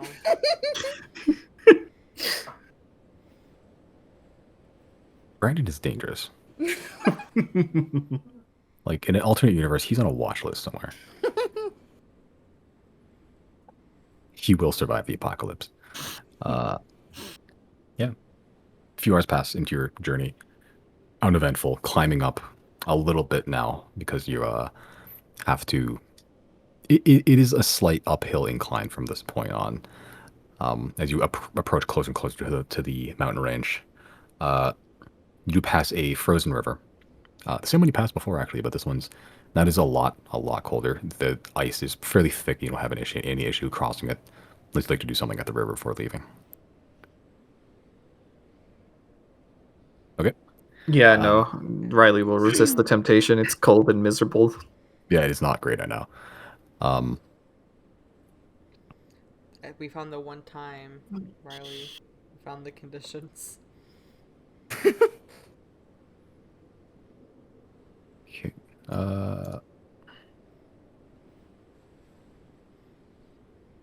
Oh, can I set up a... How does that go? It's... How do you set up like a how hot is it joke? It's so cold. Oh yeah, it's so cold. How cold is it? So cold that even Riley won't go fishing. Thanks for getting me there. I've never heard of this joke I format love how before. the delivery is funnier than the actual Yeah, joke. exactly. I literally couldn't remember how to ask how it's cold. I thought there How was do you more set to up this it. joke? Oh, that was good. That was really good.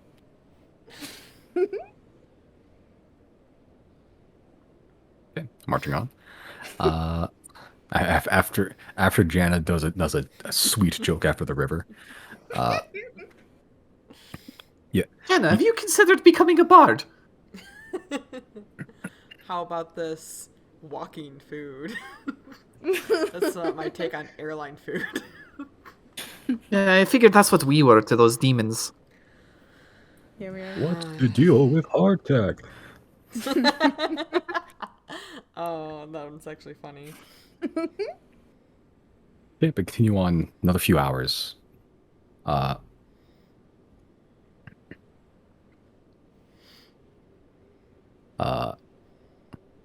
Cool. Again, high noon hits. It does get a little warmer. The clouds part slightly. And then all of a sudden the snow just stands adrift. Just frozen midair. And all of a sudden it gets very, very, very cold. Wait, like the snow just freezes midair? Yeah. Oh, Oh. no. Oh no, is this a silent thing again? Fuck, what was it called? Oh, are Silent we breath? doing silent breath again? Oh, Everyone make me a constitution saving throw. Is yeah, that what my this looks like then? favorite. It does look very similar, yeah. Constitution. And this wasn't based on magic. Yeah. That's a good question. Not technically. Uh-oh. I hope that was enough. Does Azek have to make one? He's in my jacket. Now it's really too cold for me to fish. I've lost all desire. Azek's close enough, it's small enough. He's a familiar, it's fine. Okay. Yeah, Giorgio and Zero, Jenna, and Chris even. All three of you are fine. Oh, Chris. Yeah, Chris, you barely made it. So this cold hits you, but you bundle up even harder and you just resist for as much as you can. Riley and Giorgio, the both of you are met with a sudden blast of cold, this frigid, bone-chilling sensation out of nowhere, and it catches you unawares for a few seconds, and even just that, it's hard to get your temperature back up. You suffer another. Giorgio and Riley have 1 point of exhaustion. Mm-hmm. Yeah. While this is happening, can I, obviously my perception is, ass, but can I look around and see if there's anything in the sky or something that... I know, it's probably coming from, a cloud or something, but is there anything else of note? I'm theorizing that this fucking goddess is behind this. Make a perception check. Yep. Sounds about right. On brand. Yeah, you don't see anything out of the ordinary, but you do see, yeah, you very evidently these snowflakes. Even the wind has stopped a little bit. Um, it is just still. Like everything is still. The snowflakes have just either entirely suspended themselves midair or are very, very, very slowly falling. And it's hard to tell sometimes once you get really close in. Um, to the point, it's almost like you can view like each individual snowflake individually. Like if you get close enough and just like almost maneuver them, you can touch the snowflakes a little bit. You poke one and it doesn't melt or anything. Yeah, you still have a number of hours of travel. Do you want to continue on or you want to bed down? What time is it? High noon. You guys started traveling around 7 o'clock or so. That's up to the people who are exhausted, I think. I'll live, if barely. Yeah, let's push a little bit. Okay.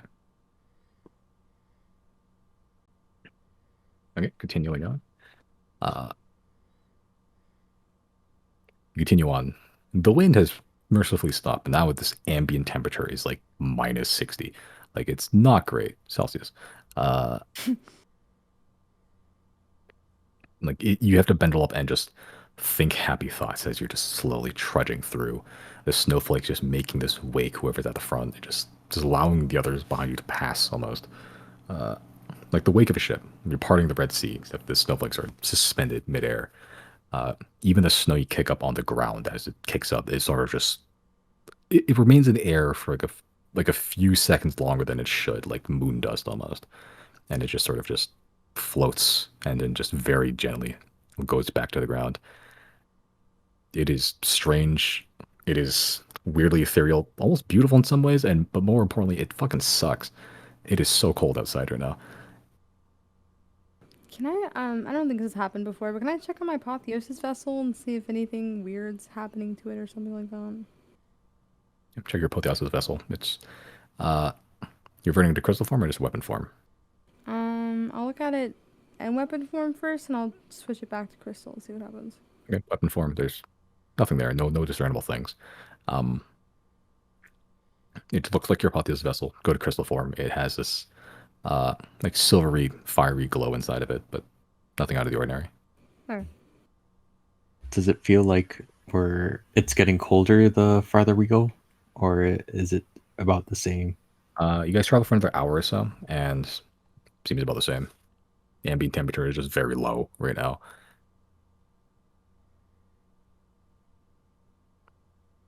Okay, would you push on? Push on. Like Riley, you're like almost on the verge of passing out as you're just fading in and out. Just like you can barely feel anything. Like you're kicking through the snow. You're pushing through. You're holding yourself. You don't feel shit. It is so colder now. Yeah. I'll get Then you through look it. back I'll get and through Riley's it. pale, like a little bit. Do you want to take a break, Riley? Huh? Break. Can Jenna cast Flaming Spear to try and warm Riley up a little bit? Flaming sphere. Mm-hmm. Yeah, you can cast flaming sphere to make a almost like miniature sun that sort of rolls, begins slowly sinking down. You don't even hear the sound of the fire, like the crackling or anything. It just slowly sinks. Like every sound is, even the word you see is just muffled. Like having conversation with someone through a wall. Is the heat having any effect at all? Slightly. Like you're very close to it, and you can. It's less like it's hot and more like it's just slightly less cold. Like even the fire, like it does help a little bit, but it doesn't remove any of the exhaustion or anything. It's just like a slight comfort in this weird magical storm you find yourself in. How are the rest of you guys feeling? We're fine, so if you need to take a break, we go by the weakest link. Is It it? could be one of us next time. That's fair enough. Alright, let's see if I can get Tiny Hut out before I pass out. And I'll cast it with the spell slot. His tiny hut appears. Uh, yeah, as you all enter, the cold is shoved off of yourselves as it is much warmer in here. Rather, you do begin to regain consciousness and feeling in your limbs. So does Giorgio. Giorgio was sort of meandering from side to side, just trying to keep himself awake a little bit. I forgot what it was like to have control over my limbs.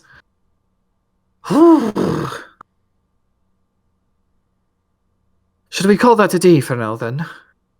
Maybe Yeah. try and suss out when this silent breath ends. I remember it lasting a while last time.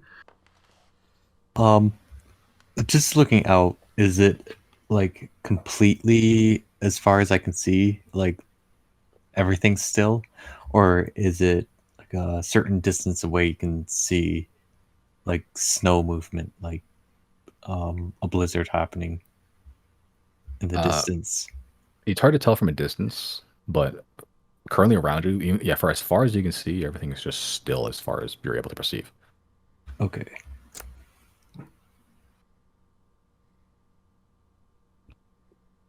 So yeah, I think this will probably last for a few hours at least. Then let's use that time to rest. If not longer, perhaps.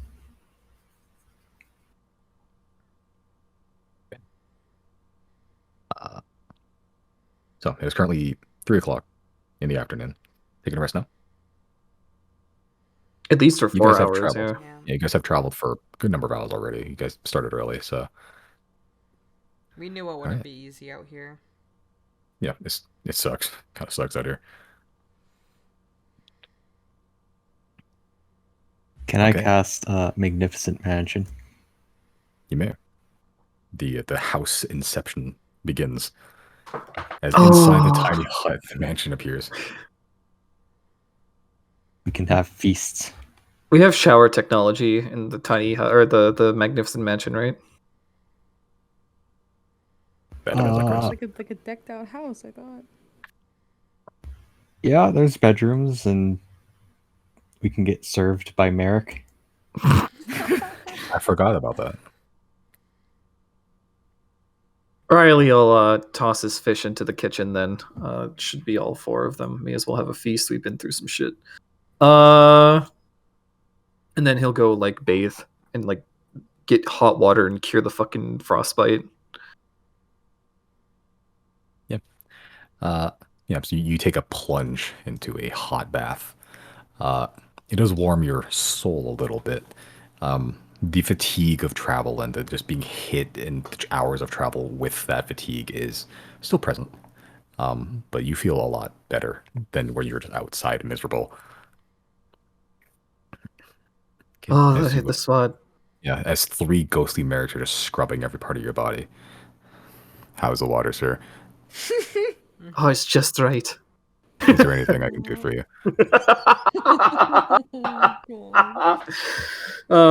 This poor man. A ghostly mare from the left, just shoves like a bundle of grapes in front of your face. Grapes?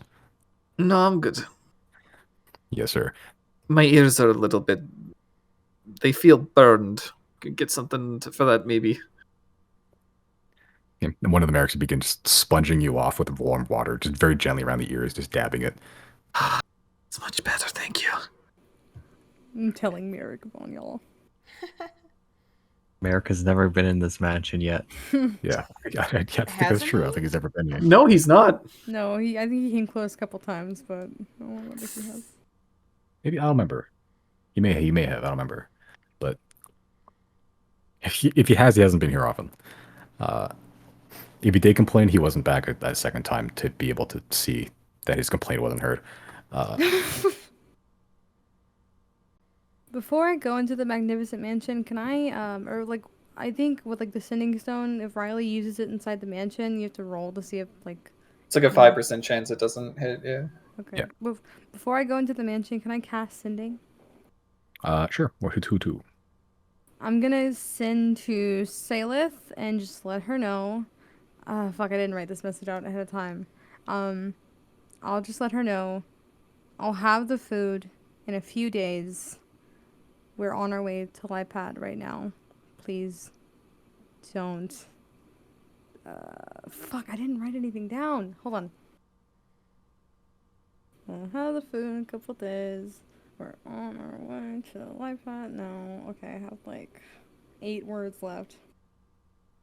Please don't do anything drastic until I arrive.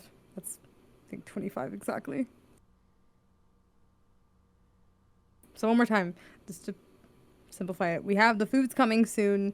We're on our way. Don't make any like choices yet. Don't pull the trigger yet. Okay. All right. As you send it, about a minute passes. You hear back in Sealith's voice.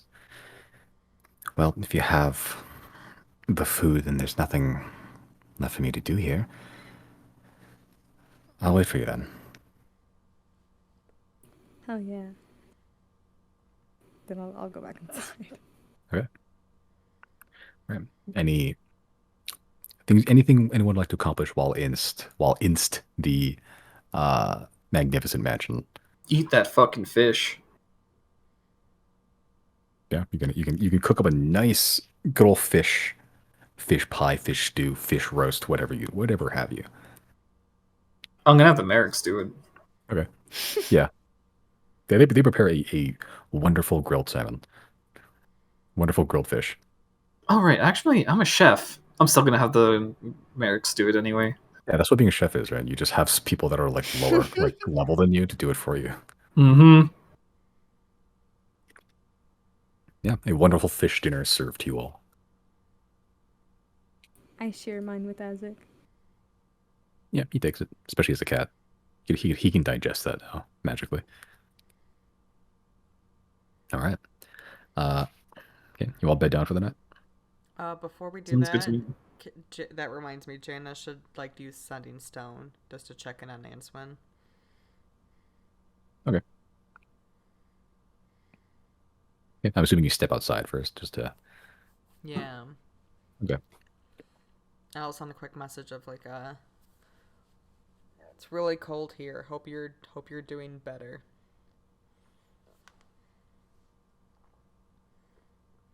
Okay. Antoine replies pretty much almost immediately. You just hear in your head, "It's really warm here. I made a pie, blueberry." Jaina smiles and just heads back in the mansion because I only get one, right? Yeah. Yep. One sending a day for Dawn. All right. Okay. Any final things to accomplish? If we go to I bed, guess just before... sleep. Sorry, go ahead. Oh no, it's okay. What time is it right now? We're going to sleep. 4 o'clock in the afternoon. Okay.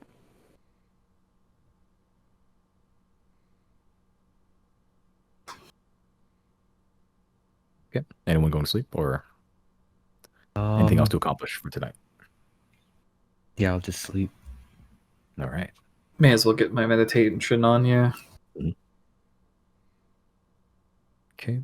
A few hours pass. Night hits, though you can't really tell from the inside of the mansion. How long does the mansion last? 24 hours? I think so. Sounds about right. Yeah, 24. Okay. Yeah. So it won't disappear all after the few hours. Okay. So with a full rest, do we lose that point of exhaustion if we had it? Yes, because you guys are no longer technically in the storm. Nice. Silent breath. If you guys started here at low level, you guys would be dead, I think. Now you got like a tiny hut and magnificent mansion. All these things that can circumvent my weather effects.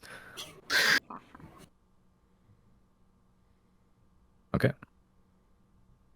Okay, as you all bed down in nice, soft, warm, comfortable beds, waking up to ghostly Merrick's just fanning you to sleep, you know. Breakfast in bed, porridge, and what have you, served by Merrick. Uh, yeah, dawn hits, approaches. The tiny hut outside is dispelled by this point, but Yeah. you guys are still vision, so you guys walk out fully refreshed. The ones that have exhaustion no longer have it, and as you walk out, the wind has resumed, so you can assume that the silent breath is over, at least in this location. Oh, you step back into hell, but it's not as hellish as it was before. Yeah, it still sucks, but it's not -60. So All right, let's get as much progress as we can get done today. We need to head back soon. Is it midnight right now, or do we only go 4 hours? it is currently dawn. Unless you guys want to leave at night. Oh, okay, so... Okay, never mind. I didn't Yeah. know if we were leaving after 8 hours or not. Okay, so it's morning. Okay, so- At like 6 a.m., it's probably a good time to start. Rise and grind.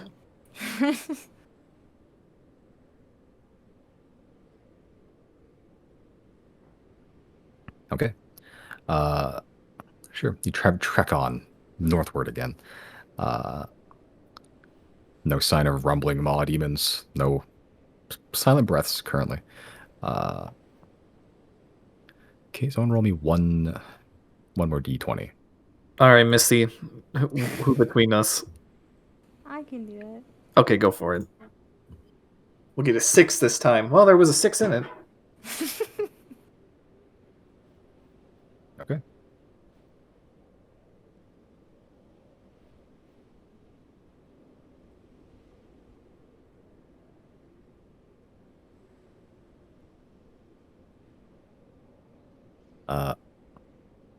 You continue on.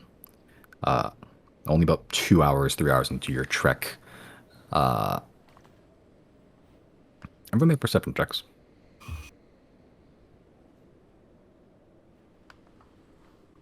Just casual. 30. No big deal. Can I make one for Azek, even though he's like on my back, like a backpack? Sure. Oh, I don't need to, never mind. There's a lot of perception check. Good perception check going on. Yeah, Zero. You're it's this is still a shitty weather type for you to be in. Like you're used to the desert. You're used to hot. This is the exact opposite of hot. So you are not. You're in travel mode. You're not in keep an eye on the road mode. Everyone else, you guys you've had blends of weather, so you guys can adapt a bit quicker.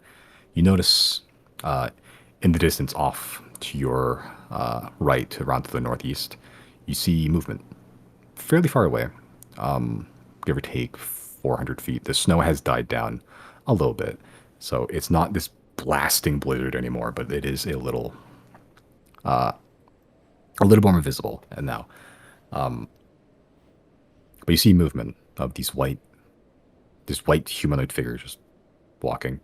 You can see, more notably, these mammoths, these brown, very huge specks of mammoths just in the distance. These Yetis? Hard to tell the distance, unless you want to zoom in with your sniper rifle. Or zoom or something. May as well. Yeah. Can I take out my sniper? God. Okay. Yeah, Kim. Yeah, so you use your sniper rifle scope and zoom the headset that you've gotten with all the lenses. Zoom in. Yeah, with your perception checks, with the devices to look at these are Yeti, and you do see the sort of blue swirling dye embedded in the fur, signifying them as the more intelligent variety, the ones you've met before. You can see there's 4 of them. One is slightly taller than the rest, leading the pack. The other 4 are sort of just on either sides of these 3 large mammoths. One of the mammoths is smaller than the rest. The one in front, the one that's taller, has this very large spear with a blue ice tip to the top of it, just using it as a walking stick as you're just walking forward. Are they identical to the ones that we have? They look pretty similar, yeah. Is it Colo? Jana, what was So the name what? of that Yeti? Colo. Colo. That was the. Oh one yeah, that helped us. Colo. If we mention Colo, maybe they be friendly towards us.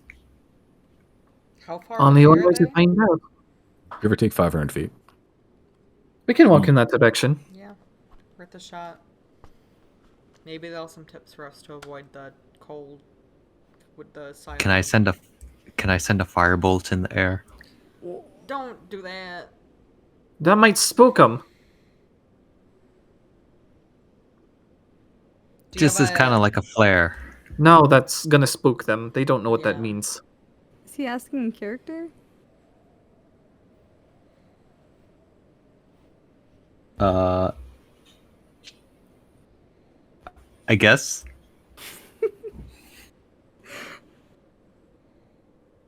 I guess when we get closer, I have message I can cast and try to give them a heads up that we're coming before we just roll up on them and scare them or something.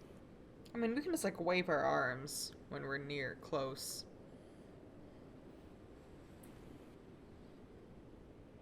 Do we know Yeti Hey. etiquette? Do Yetis eat people? They Yetiquette? do, right? Yeah. Are the Yetis monstrosities? Technically. Do I know? Yeti Do you etiquette? Yetis people? I'd say you know of the Yetis, like normally Yetis. You haven't really, you haven't like learned or any, like, you didn't know of this like Yeti society that existed in the thing, but until you met Kolo, pretty much. But you know of the Yeti. I think we rolled if you knew about Yetis before. Normal Yetis that don't have the tattoos and stuff. You didn't know their tattoos until just now. But like, yeah, the more feral kinds, they sometimes eat people. They'll eat just about anything. They're sort of like the there's literal wolves in these tundra areas, but like they're sort of like the proverbial wolves of Thane, where they'll just eat anything they could find. Oh, so meat. I do know that Yeah. they might not be helpful towards us. If anything, the opposite. Maybe. But we know from Colo that we're welcome within Yeti society. I mean, And he's had plenty of time to pass on the word. Didn't he say that if we mention Colo, they'd be fine? Okay. I think, yeah, if we mention him, we'll be okay. I don't think just upon first glance they'll be cool with us. I'm down to Yeah, go. so let's approach. just play it safe. Let's know lightning in the air that could send the wrong signal. We want to start off on a good foot.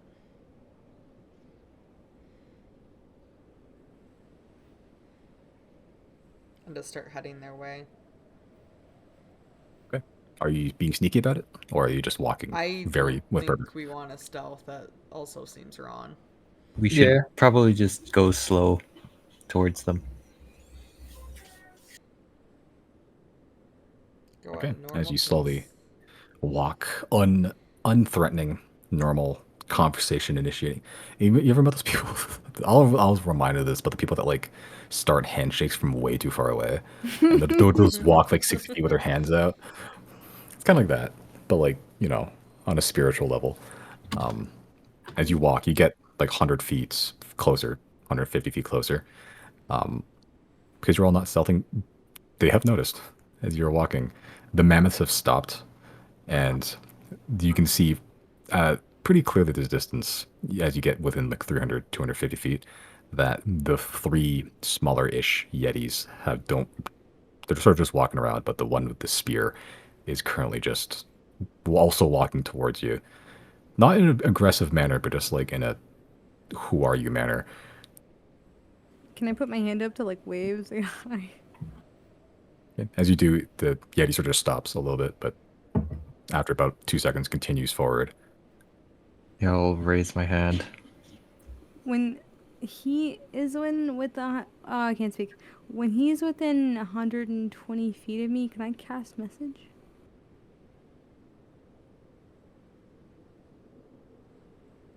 As you guys are both parties are now approaching each other at reasonable speeds. The Yeti's slightly faster because longer gait, but once you get 120 feet, you cast message. What do you say?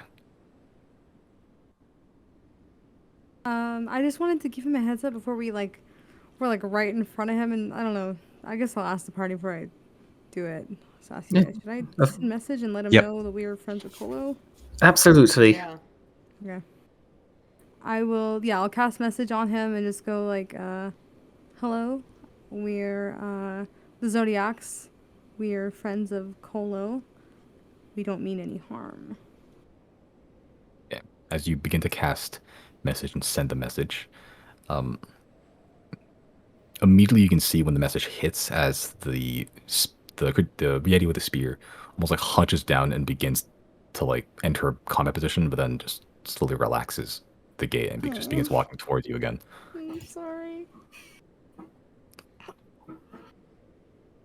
Yep. You guys are now within 100 feet, 80 feet, and eventually around 40 feet, 30 feet.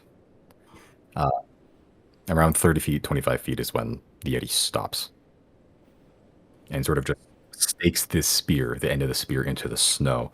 The Yeti stands pretty tall, give or take like 12, 13 feet, just in total, a whole ass story and a half. And it just effortlessly just wading through the snow that you're all just like mud almost, and just you are all having some difficulty traversing. The Yeti's just like it's dirt. Any deeper, yet not quite as deep as Kolo's voice. You are a friend of Kolo. Yes. Yeah. I have heard the name of Zodiac.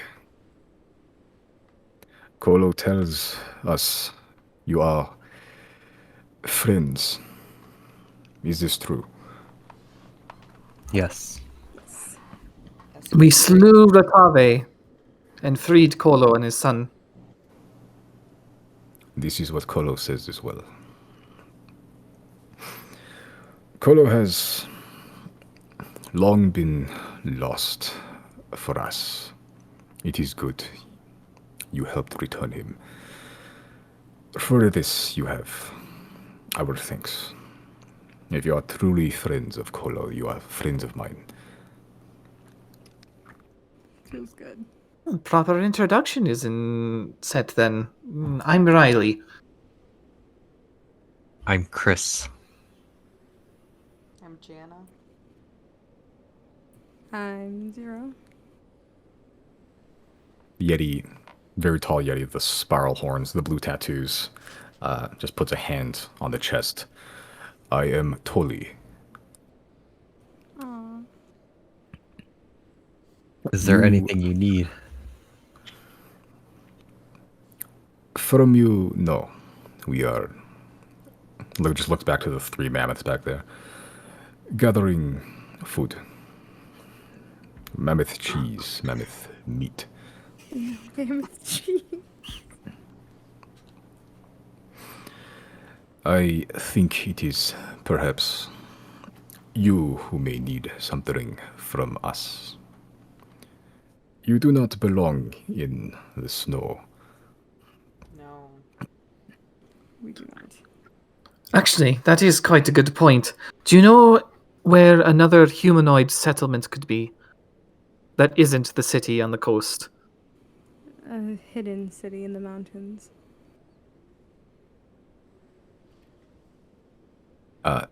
Toli sort of just ponders a little bit and looks to the west.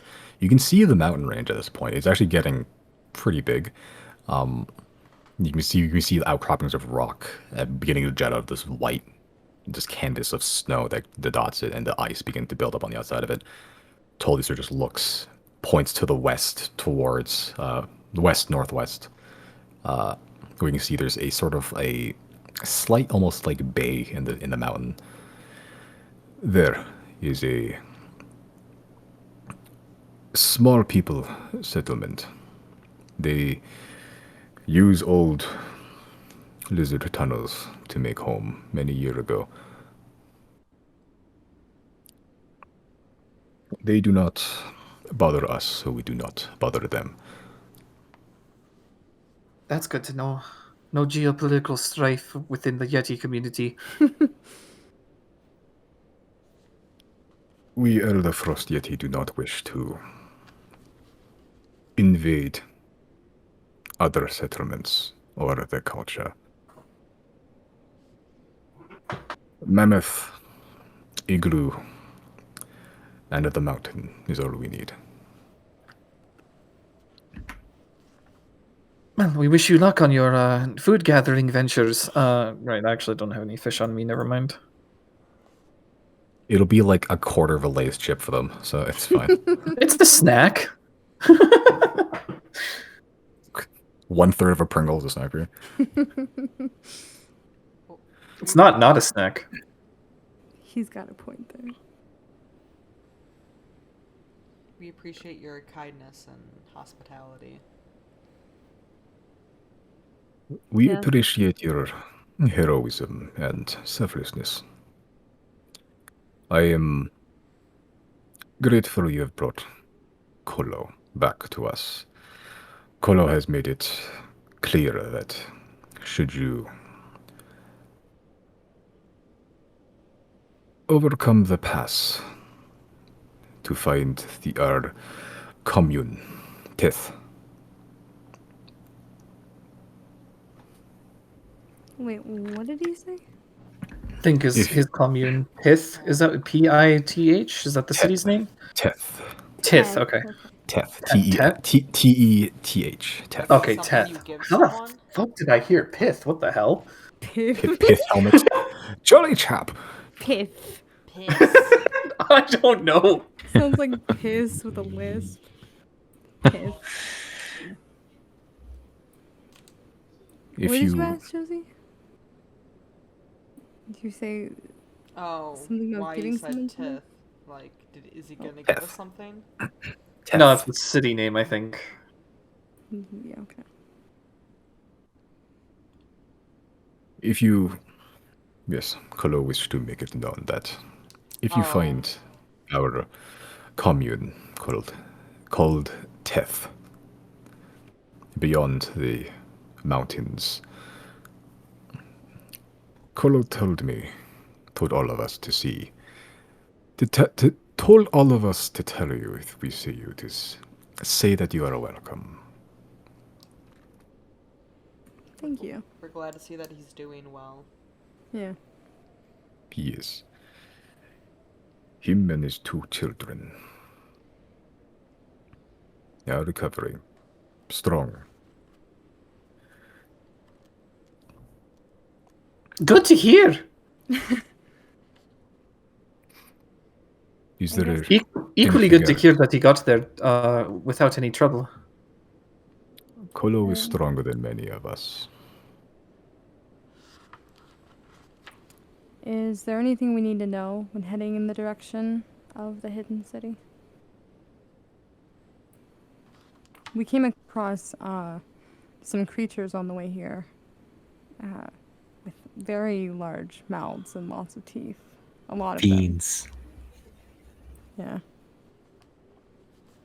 Yeah. You have found one of their holes throughout the White Lands. There is sometimes holes in the ground. That is where these creatures and other creatures like them come out of. What the fuck? Like Holes. a portal to the Like a portal. underworld? Portal to the abyss? Perhaps I do not know what the holes are, just that we avoid them. Yeah, that's probably for the best. You don't want to fall in one of those. Yeah. Are they recent? Or have they been here for as long as you remember? They have been here longer than I and longer than my fathers and my father's fathers. Huh. They do not fall into these holes. You walk down the holes. Avoid them. It is good that you bypassed such dangers in these lands. It reminds me of that mural in the Tetscat Museum. Which one?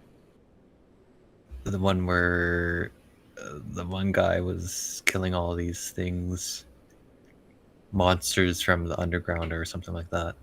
Does sound vaguely familiar. Huh. Is there anything else we should know for survival on our way in that area? Or maybe any markers that we might look out for once we reach an area close by? We do not usually travel this far south. We know that they are there, but we do not approach.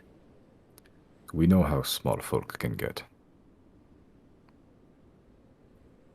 We have seen the skin and fur and horns of our kinsmen plastered on their walls.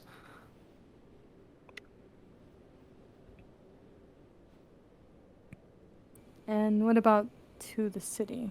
Is there anything we should look out for? If you're speaking of the hidden city, I know not what they use to find it. We range north of the mountains. That is where our homes are. Have you encountered a dire mammoth or a mammoth? A giant mammoth. The biggest one you've ever seen. We revere mammoths, if you speak of. The Argent Mountain, it is our god. Yes. Have you You seen it? are still outsiders. It is not for me to say. If you wish to learn more, find Teth. That is a story for our white eyes to tell. Jana, I think, has been summoned to interact with it in some way. Jana, you have the orb, right? Yeah. I mean, if they don't know, they don't know. Can you show the Yeti? This Yeah. Toli, was it? Yes. You show the Yeti the orb. I guess. Yeah. As you pull out the orb, the basketball-sized, just ball of ice and just like this weird, strange rock, perfectly smooth.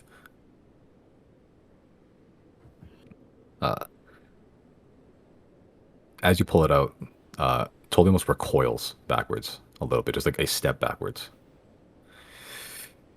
Where did you find that? It's complicated. Underground? In the Underdark in Tetscat.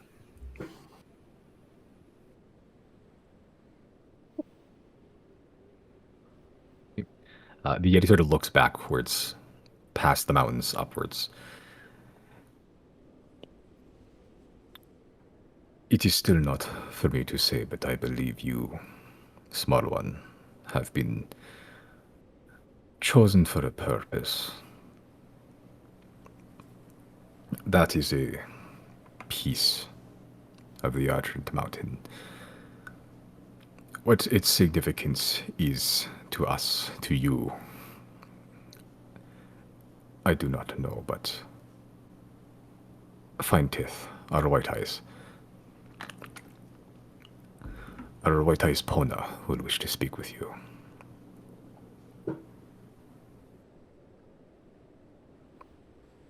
Where can I go to do that? North, past the mountain range. Follow the weapons of our ancestors. We use it to mark safe paths. If it is good enough for us and our mammoth, it will be strong enough for you. There is one west of the canyon that the small folk called Spectre's Pass. It is much safer. Hidden. You may use it, if you can find it. Is this a journey I need to take myself, since I was the one summoned? This I cannot say. I am not. We all revere the Argent Mountain, but we do not have as deep a connection as our white eyes Pona.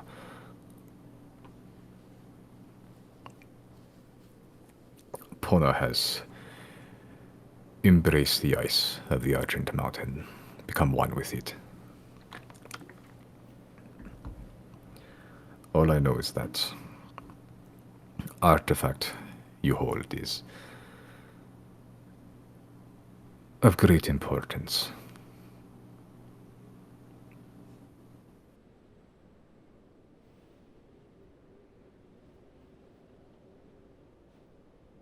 Well, it just reconfirms that, yeah, Jenna's got the mission after we're done with ours. Yeah.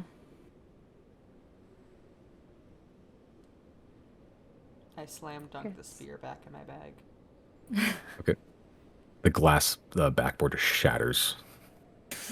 Charles Barkley high fives you.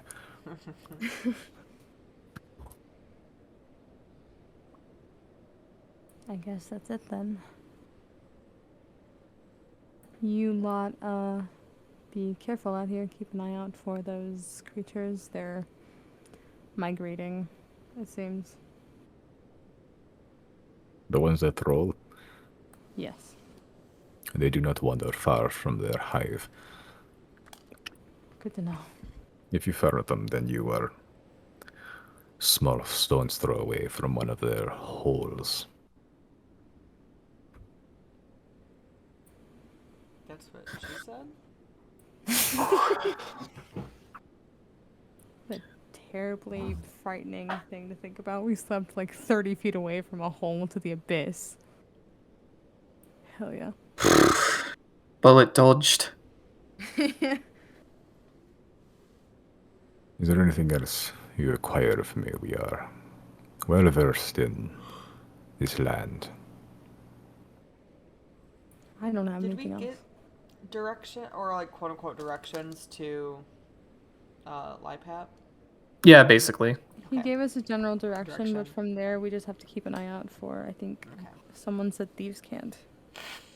Okay. Do you know where the origin of the silent breath is? There is no origin. It happens. It migrates. It circles. When it happens, you bundle. Stay together. Stay warm. Simon, when Elena and I think Maharal warned us about the goddess that was up in Thane, did they give us a name? They did not. Okay. They would have. I just forgot me as a PM. I But didn't technically ask. they didn't. Can I use a charge for my dagger to make a check to see if I can not figure out, because I guess all my information comes from her anyway, but if I can use a charge to get that answer before we leave him? Yeah, sure. Okay. What kind of check do you want me to make? That is a religion check. Sucks. Good enough. You hear in your brain, whoops, as the word name, Kef. A kef? Kef. Just Kef. Kef. Okay. Yeah, goddess of natural disasters and just general bad nature shit. I will speak up back to Thule and just ask him, are you aware of any people in the area with powers that are too little too much? A goddess named what'd you say it was? Kef? Kef. A goddess named Kef, who's responsible for natural disasters and things like this. I do not know of a goddess named this Kef. There is a mad woman that wanders the wastes, seemingly with no reason. She is small folk like you, but there is always wind where she is. She does not bother us, but there is stories of a number of us succumbing to avalanches, earthquakes, the ground ripping apart. And the survivors always see this mad woman. Do you know how we could possibly find her? No, she appears when she wants. When she does, we run. Have you ever seen her with a silent breath?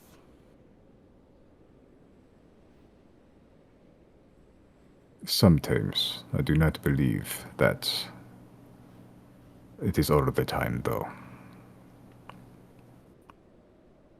I see.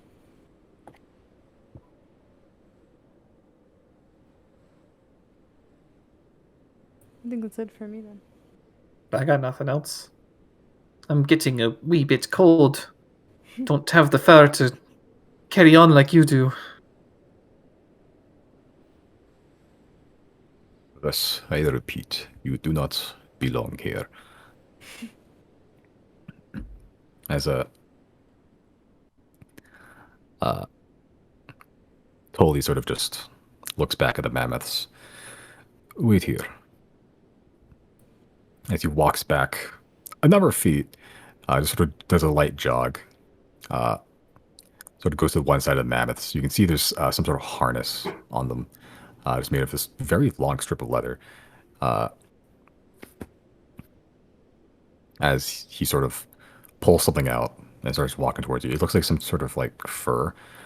As he approaches you again, he sort of tears it into 4 pieces and just sort of hands them to you. It's a very thick piece of fur that is roughly your size. He just hands one to each of you. It is mammoth fur. Use it to keep warm. Oh, thank you. Hell yeah. I hope you survive. Long enough, at least, to make it to Teth. We shall see what that orb of yours is used for. You hear that, Jenna? We can't die until we figure out what the orb's about. Well, good news, I can't die. Full stop. That's the attitude we need. God won't let you. It's Well. supposed to be great power, apparently. Thank you for all your help, Tolly. We appreciate it. And we will hopefully see you again in Teth, was it? Yes, follow our signs, the weapons of our ancestors. Follow them, you will find Teth. It is difficult to make your way when there is no landmarks, so we make our own. We'll see you there. I hope so. Safe just- travels then. He just turns around, begins walking back to the mammoths. The 3 Yeti that were just sitting there watching this all happen. As he just raises a hand, does some sort of hand motion just to go forward, and they begin walking as well. Eventually he catches up, just leaving you to the cold with your new mammoth furs. Hell yeah. How big is it? They're pretty big. Like, they're pretty much like a fairly large blanket for each of you. Yeah. Like, they're thick furs. They have a little bit of musk to them, but it's mammoth furs. They're very thick. you sort of just wrapped around yourself. You are warm now. Weird in this area. This is new. This is good. Guess we should keep going then. Let's. Okay. Yeah. All right. Is it like For now. a cloak, the fur, Yeah. or is it? Yeah, it's either like a fairly large cloak or like a large blanket. Like it's just this flat strip of mammoth furs. He just tore it with his hands.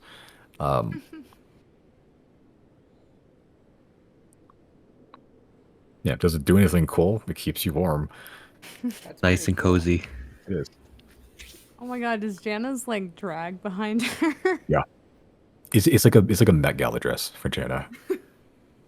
Oh, if I don't really want to poke holes, but imagine him wearing it like a bedsheet ghost.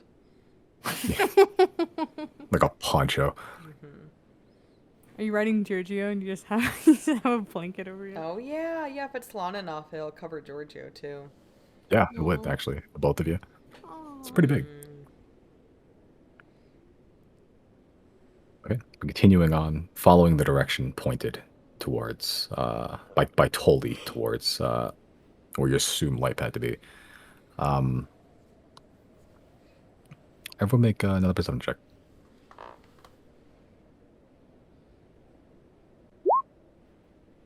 Jesus. Okay. Can I roll low? No. No, you can't. Actually unstoppable. I can. Okay. Sorry, I didn't mean to be an advantage. That's fine. It's yeah, still from the thing. All right. Cool. As per usual, everyone but Zero notices that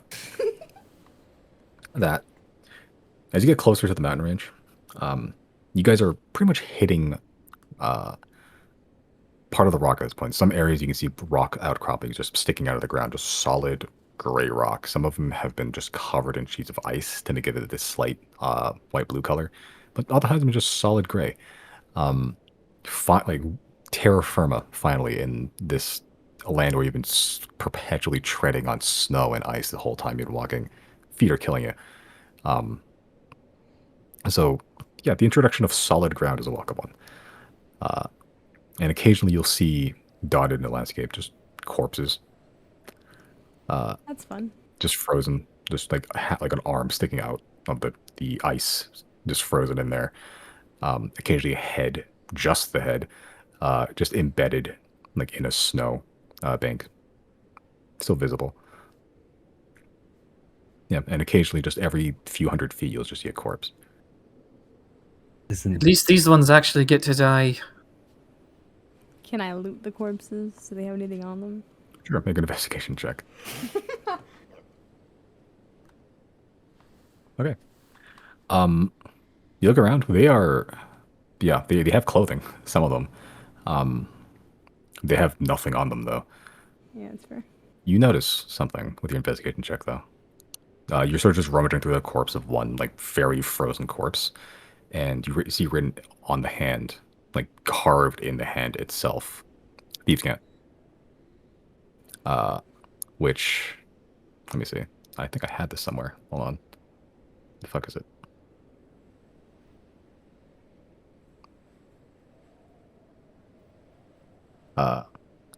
Yeah, so it's sort of sequestered up against the rock outcropping. Like just nearing up against the mountain itself. So you either go up the mountain or just, either side of it.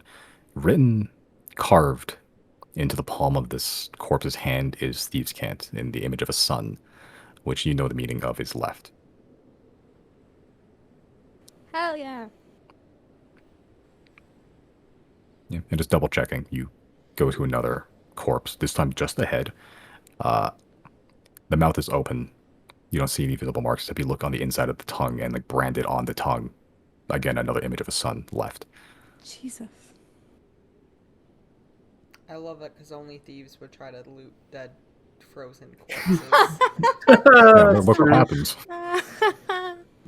It's all been planned. Mhm. Yeah, and as you're looting, Jenny, you hear Antoine's voice in your head. I think we made it to Golmud Harbor.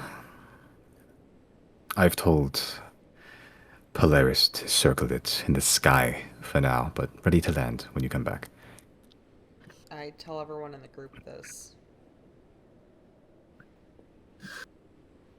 Shall we grab a rock and head back? Can I grab a finger off one of the corpses? Yeah, you don't even need to cut it off. You just press really hard and it snaps like a fucking like a what's it called? Like a glow stick. I see old like habits a do not Slim die Jim. hard. I'm in my element. I hold the finger up to Riley. This is to be expected of you. I'm ready when you are. Hold on, I'm sorry. A long time ago, we had Jana's little finger, and now we have Zero's little finger. I'll take a little finger over a large foot any day. Using the sending stones, Jana will send a message of like, be there shortly. Okay. I'm ready when the wizard's ready. We're all ready to teleport? Get out of this hellhole for now. Okay. I cast teleport. Okay. You cast teleport.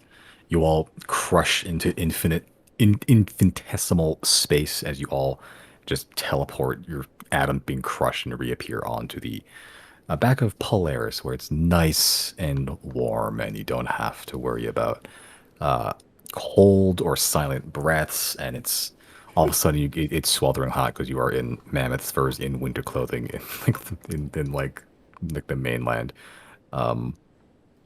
But hey, at least it's not cold anymore. Cool. And from there, Oh, odd. We're in a ice palace, and yet it's so fucking hot. yeah. As you look out the window, you can see just you are above the town, Riley. Very far above, but you can still make out various buildings and like the bay, most importantly, and the what's it called? The docks and the harbor and all the shipwrights and shipyards that are like there to prepare stuff. Very familiar to you, and you can pick out any individual building, probably tell you what it is. But for now, you're It's killed floating from above here. it. And from there, we also take our break. Hi.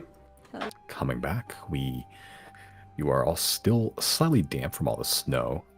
Now teleporting immediately back to the Dragon Polaris. Your home away from your only home, actually, now that I think about it. Yeah, flying above. Golmud Harbor.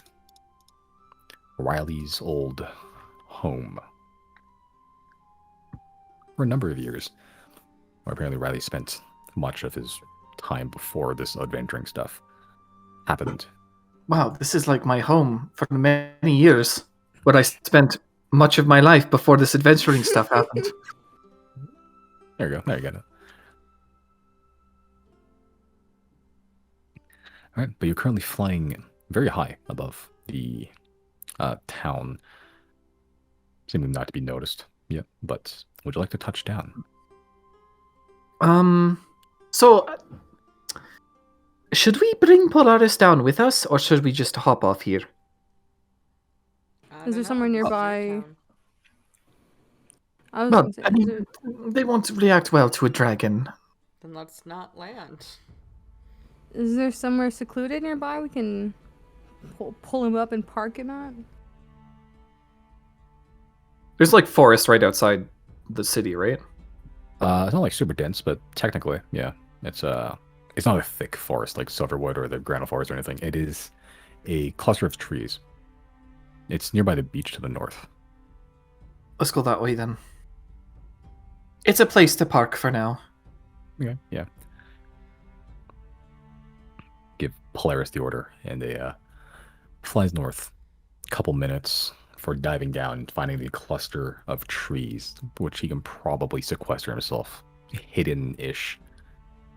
Yeah, it's not super thick, but if you go deep enough, it's not going to be obvious to spot. Well, you know the drill, Polaris. If there's some sort of danger, just take off. As you wish. Yeah, as eventually he touches grass, if you will. Touch grass. Yeah, a good solid distance away from the beach itself. But you know there are people that don't salvage in the waters; they salvage all along the coast. So it's still populated, and you know this is enough to go a ways away from the coast and away from the town. So yeah, find yourself a nice spot, just hidden, nice and neat in the forest.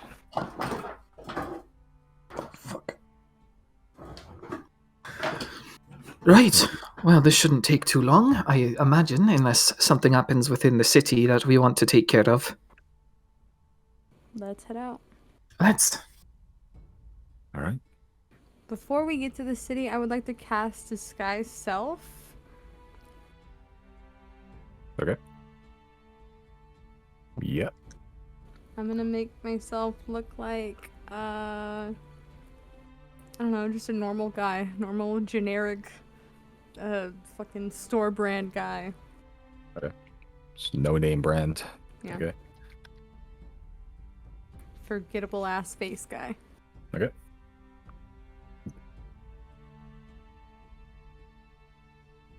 All right.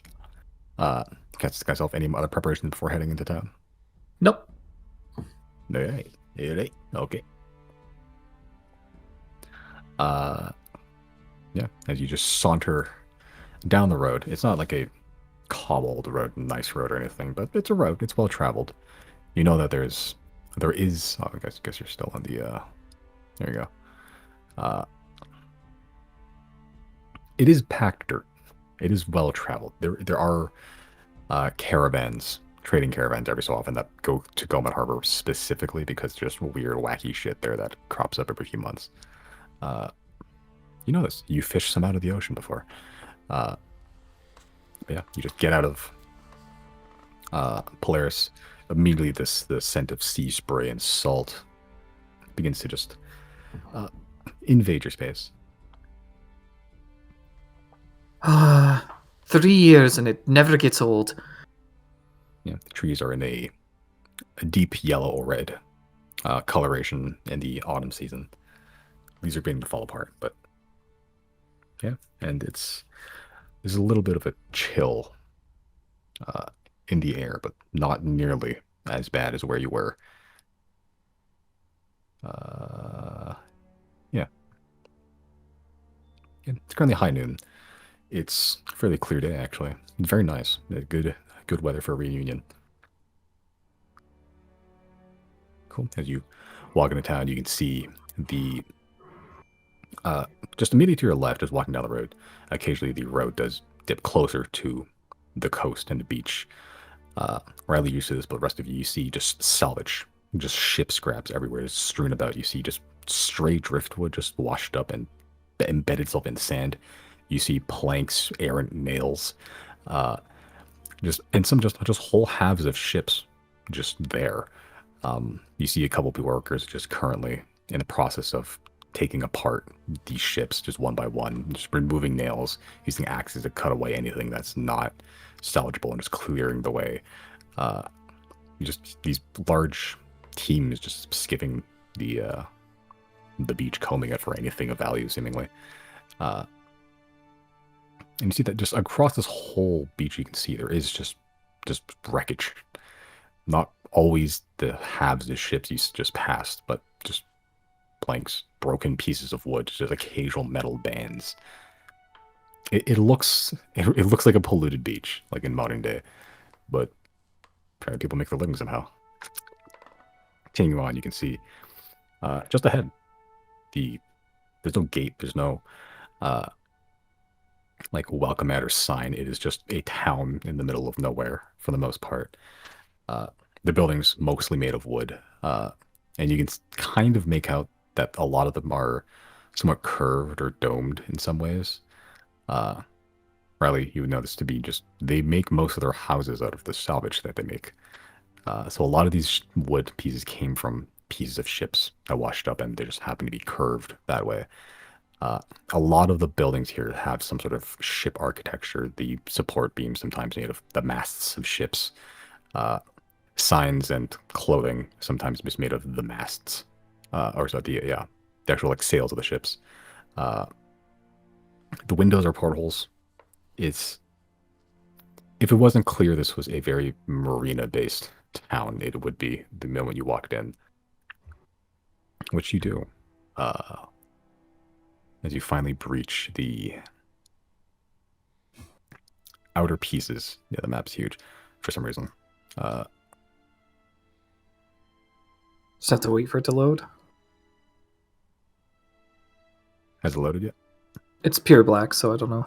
Oh, fuck. Why's that? Oh no, it was this big. It's a big map. Oh, what the fuck just happened? Yeah, it just happened to be that way. Why are you What? doing... Who is that? Okay. Who is that? There we are. That was some weird Oh. lighting issue. I don't know what happened there. Oh, well, I moved it and now it's gone again. Why are you doing things? I saw it for a brief second. I see Oh, it so it now. wasn't just me then. Okay. Yeah, I don't see it. What the fuck? Maybe it's a dark mode thing? It is not a dark mode thing. Nope, it's just this lighting It's just a big map. issue. Big map. I'm trying to turn off the lighting, but in doing so, it turns Okay, it there on. we go. Why'd that happen? Big Giorgio. Yeah. There we go. Okay. As you approach from the south across the road, eventually it does transition into some cobblestone. Just mostly smoothed. Sometimes it's just made of planks and just replaced every just periodically throughout the year. Again, walking in. The smell of fish guts hit you like a goddamn truck. There is a ever-present wafting scent of fish. And occasionally you just pass people just skinning, gutting, cooking fish. It's a very fish-based town. As you walk past, yeah, buildings made of other pieces of ship, buildings just made of just scrap driftwood, essentially. And you see the people. They look pretty hardened for the most part. A lot of them are very sun-weathered. Just tan or just sunburnt overall. And Riley, you see not familiar faces, but you recognize people to be they're locals of the town. You see people just hauling scrap in huge sledges that are they're just dragging across in ropes. People just calling out to each other. You hear the barks of orders and just people just carrying things to and fro. People gutting, people eating, people just laughing, cheering. It's a very welcome atmosphere for you, Riley. Oh, Fairhaven is nice, but nothing beats the bustle of Golmud. It's good to be back. Did Is there- Fairhaven? Oh, sorry. No, go ahead. Oh, I was just gonna ask. Does Fairhaven smell better than this? Quite as strong in Fairhaven. Yeah, Fairhaven smelled worse. It smelled worse. It smelled worse. Oh, This wow. is fish guts and stuff, but it's like Fairhaven left it to fester, and it's like bird shit. Ew. Yeah, like I was gonna it was the fish stuff was like the poor part of town.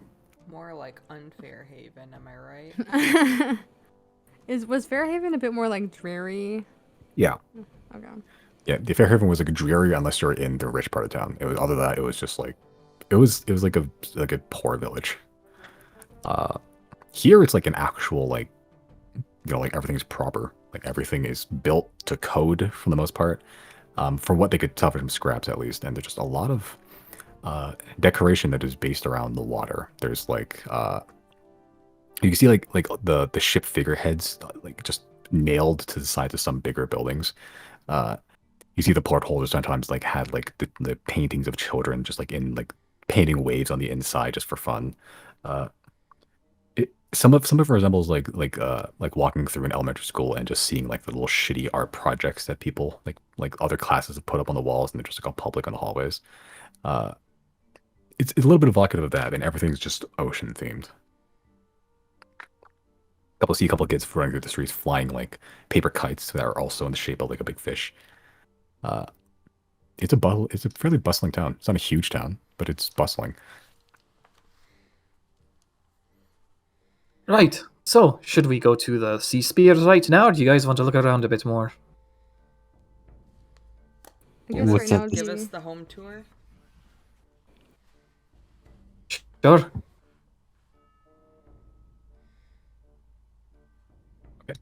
Riley, where would you like to go to first? Somewhere of a place of gathering or your home?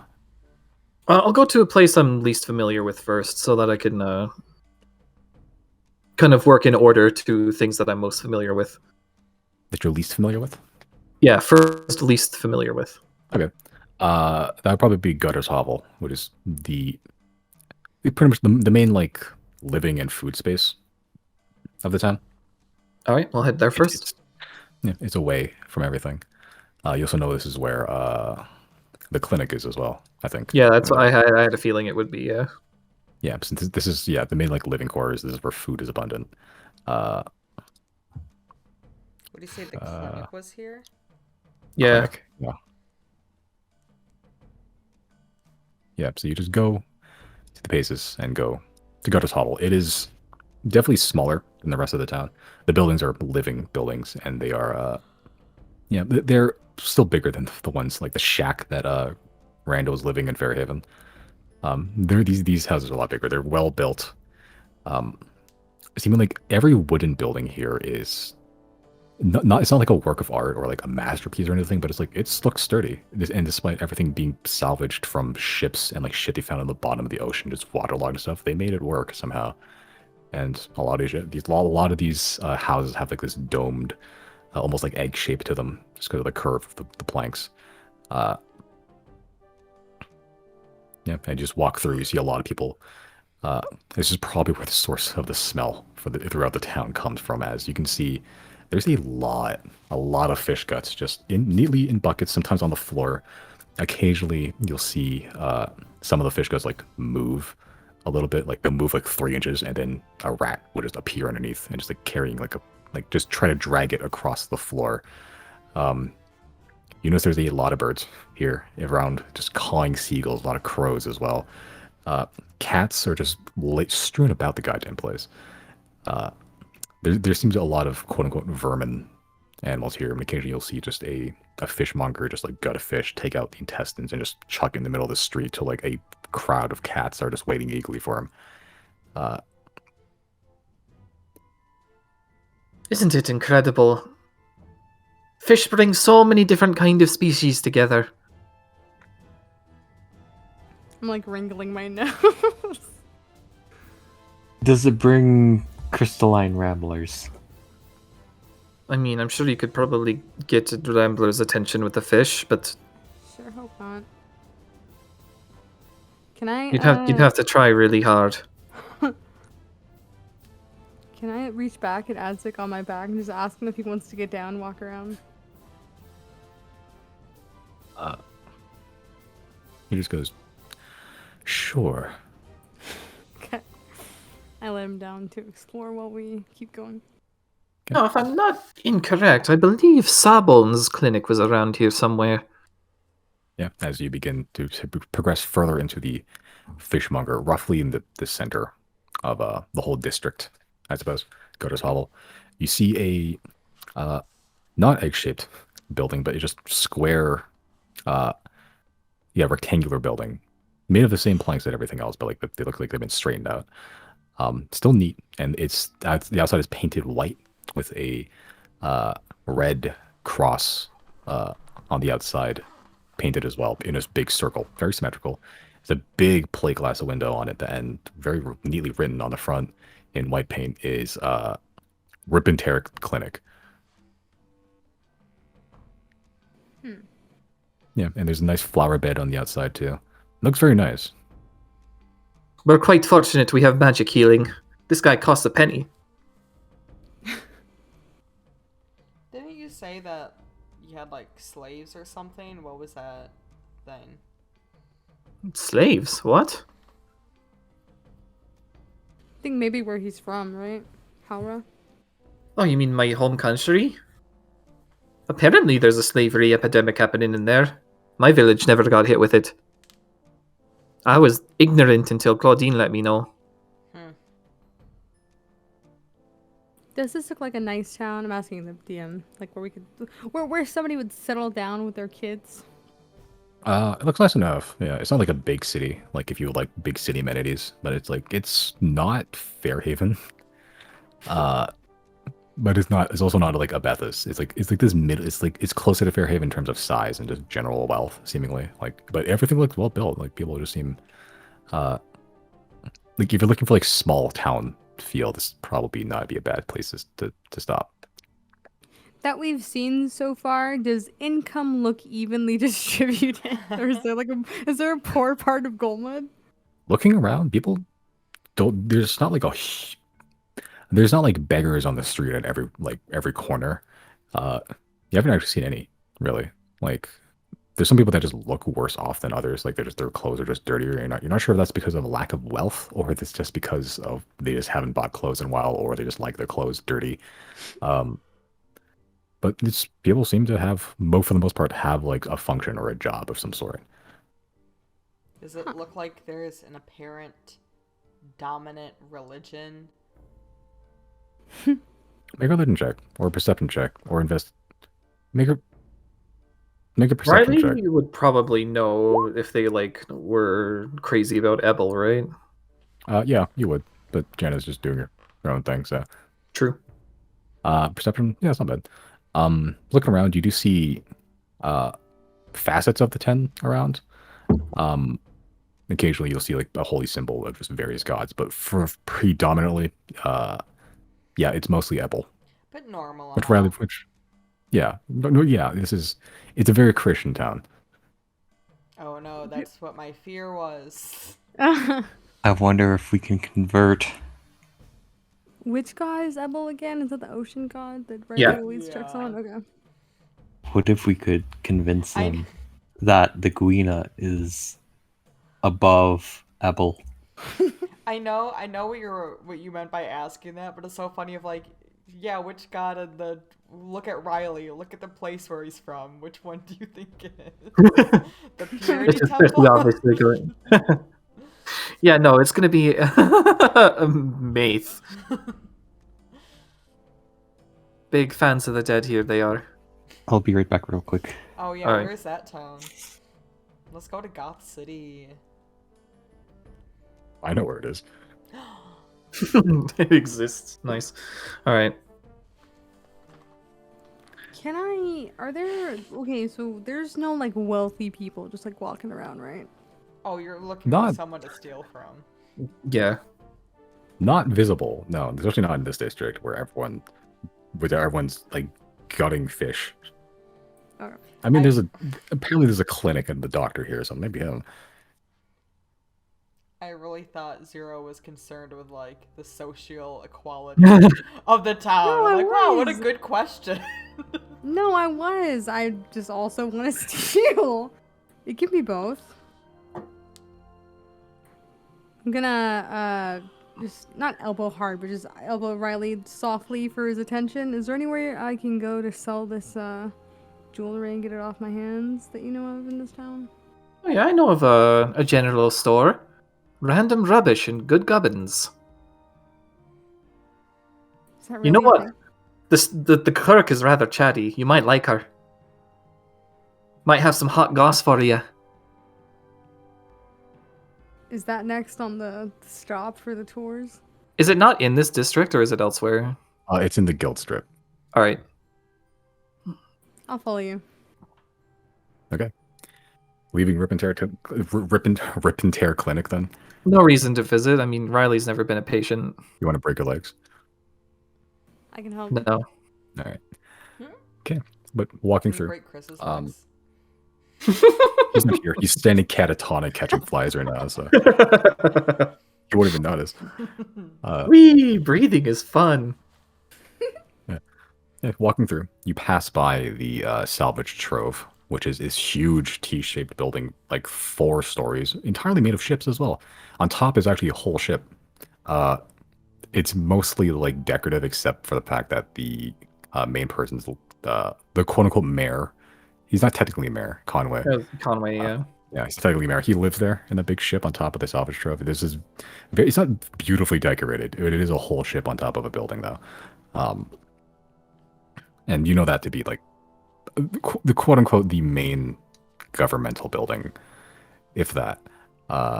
It's more of like the town treasury, and Conway sort of just looks after it. And I know him to be a man of decent character, right? Yeah, like Okay, I'm he's, back. he's the impartial judge of the town. Right. That's why he lives in the Teen Titan Tower. Yeah, pretty It's much. good. Yeah, you haven't met him too many times. You know him to be a man of few words. He doesn't really show up unless he has to. Uh, but moving past that, no reason to visit that yet. You head to the guild strip, which is, you would know, the place where all the salvage guilds are typically located, and all the buildings and the warehouses and shipyards and everything. Just close by to the docks at the very least. And you know exactly where random rubbish and good gubbins is. Yep, walking past. The rest of you probably guess this as well, but all the houses are fairly nicely built, except for one. It is less of a building and more of an amalgamation of wood. It looks like a hairball made of wood. Like, it looks like just planks and just random shit. Band of metal, just like haphazardly hammered into place. Just a whole mass just leaning against it. It looks unstable. Is that Riley's house? Got No, Riley lived at the guild, right? Yeah. Yeah, There no. were cots and stuff there. Yeah. Yeah, I didn't have a house here. I lived at the guild. Huh. No, this is Wait, This what? is your This stop, where we Zero. are? Oh. Wait, the building that's like all smashed together, that's the general store? Yeah, the building made from the worst parts of scavenged ship parts. Just based on looking at the outside, can I discern if they're going to have anything worth my while in there? I have like a bag full of what is it? Signet rings. I have like 15 signet rings I want to sell. They're not gonna have anything of interest to me in there, right? From the outside, here you have never seen a building of this sort, so no idea. I'll go inside. Okay. Who's following, everybody, or just Zero? Riley, obviously, yeah. He'll check it out. Yeah, See I'll what go in. changed. Wait, is it? It's just like a general store. Yeah. Okay. Yeah, it's. Did you catch the description, Brandon? Yeah. Okay. A little bit. Yeah, it looks like a big spiky sea urchin made of wood. Like, it doesn't look like a building at all. Like, it's just piles and piles of wood just stacked on top of each other, just haphazardly just leaning against each other. Like, take a pencil case of pencil crayons and just throw them on the ground. That's what it looks like. Yeah. Yeah, it looks like the type of place that symbolizes me. Wait, did you just say pencil crayons? Is that a thing in Canada? Like, actually? Yeah. Like What you the- call them? like the- Colored like- pencils? Yeah, the colored pencils. Yeah, we pencil call them. crayons? Yeah, we call them pencil crayons. That's a different product altogether. Is it? What's a colored pencil then? What? The colored pencil. Oh my god, are we having a debate? It's a Yeah, pencil, colored but pencils it's are just colored. pencil crayons. Yeah, And no, then no. a pencil Yeah, no, crayon is like a crayon, like the waxy No, thing. they're- that's they're- Oh, supposed- that's no. pastels. Yeah, no, pencil Pastels crayons. a different thing altogether Yeah, too. pastels are different. They're too. just- No. They're just colored. Yeah, pencil crayons are just colored pencils. I know which one Josie's talking about. It's like the roll-up ones, right? Like Yeah. Crayola. Yeah, Crayola those pencils. no, those are just called crayons. But it's different. roll-up because ones. There's just the regular crayons too. Yeah. Where No, it's no, just I was waxy confused. paper. Yeah, Pencil that's regular crayons. The pencil crayons are just pencils that are colored. Yeah, but we're saying, like, if you were to say that here, that would mean like, oh, that specific product that Crayola makes, because nobody calls it. That would Pencil not crayon. imply. I don't know. This is like drilled into us from a young age, so it just makes sense to me. It's like going outside and getting into your car truck. Like which which one is it? Hold on, let me be Bowen, Brandon, and Simon. Oh, I'm gonna write the letter Z with my crayon pencil. No, you got it. You fucked up. And what are you already. gonna do about it? A?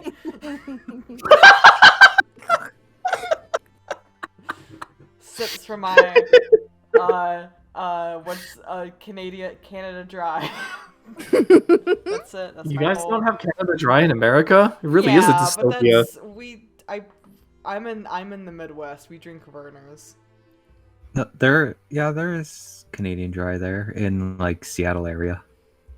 I know. I know even blame Korea has Canadians. Canada Dry. And I eat my Canadian bacon. It's here, but like it's you know. That's just back bacon. That's like you guys can drink Coke, but like that's our thing. Coca-Cola is our thing. You can have it, but like it's our thing. Tim Give you House. permission. You can have this, but if you crack open one of those cold ones, I will be seizing it from you. I love bullying Canadians. That's good. Colored pencils. Throw them on the ground. That is this building. There you go. We've Or just reached pencils, I compromise. guess. Pencil crayons. They'll always be pencil crayons. Yeah, I'm not okay. Well, Yeah, so we're it's not like I moving an inch googled, on this. I googled pencil crayons, and like this is the first thing that showed up. Okay, but Yeah. we're not wrong. We're just Canadian. They're called Okay. crayons de couleur. Yeah, pencil crayons, literally So in that French. okay, we're gonna leave this alone. We could do this for hours. Good. Reese's Pieces. It literally says colored pencils on the box. I Y'all know, Yeah, like but we it's call a them bad pencil example. crayons. Listen, even our teachers call them pencil crayons, so Yeah, What are you and we gonna searched do, pencil start questioning crayons, the and it teacher? showed Yeah, up. they're the ones like it's, brainwashing you. It's cute. No, I think it's cute. Crayons. Culture war. Culture war. you're not me. Whoa. Wait, how Okay, did you what? say crayons? Crayons? Oh yeah, that's a Midwest thing, I think. How do you say it, Misty? I said crayon. Crayon? The right way. Crayon. Crayon. Misty, Misty, Misty, same mirror. crayon. No. Fine. No. Make fun of me for how I say it. No. Crayon. Walking inside. Okay, so the four of you walk inside. Yeah, the inside of the store is not organized at all, seemingly. There's no shelves you can see. There's no desk. There's no chairs. There's not even really like a light source except for like apparently like a hole in the middle of the ceiling that is like almost like teepee shaped. It's just a gigantic hole and there's like a leather tarp seemingly on top of it. There is just shit everywhere. Like there is just random miscellaneous objects like stacked to the ceiling in big piles. Like you just see just books on the ground. You see a boot. You see like broom handles, multiple broom handles separated from the broom itself, just stacked in random areas. And you see in the center of it all, just organizing for some reason, a tabaxi, sort of light gray fur with like black spots just scattered across over the body. As you approach, it sort of just stops and just whips her head really like fast towards you, and you see I said these also black spots just ringing around her bright yellow eyes. She's dressed in a suit made of just some sort of like patchwork amalgamations of like fish and rat skin, Ew. seemingly. And there's just sort of embedded in each piece, also randomly just decorated, like these colored like carapaces of like beetles and seashells. You can see she just gives this very wide smile and just begins like all fours running towards you. You can see her claws and teeth have this like like unwashed tinge of orange, and she's pretty small actually, like pretty lithe. How small is she? Probably like less than 5 feet, Oh. like pretty small. Is she taller than Jana? Yeah. Ah. Someday. Yeah, she just on all fours just hoofs it towards you and then just sits like a cat would, in a crouched stance. Just looks up. Yes. Well, Zero, you've business.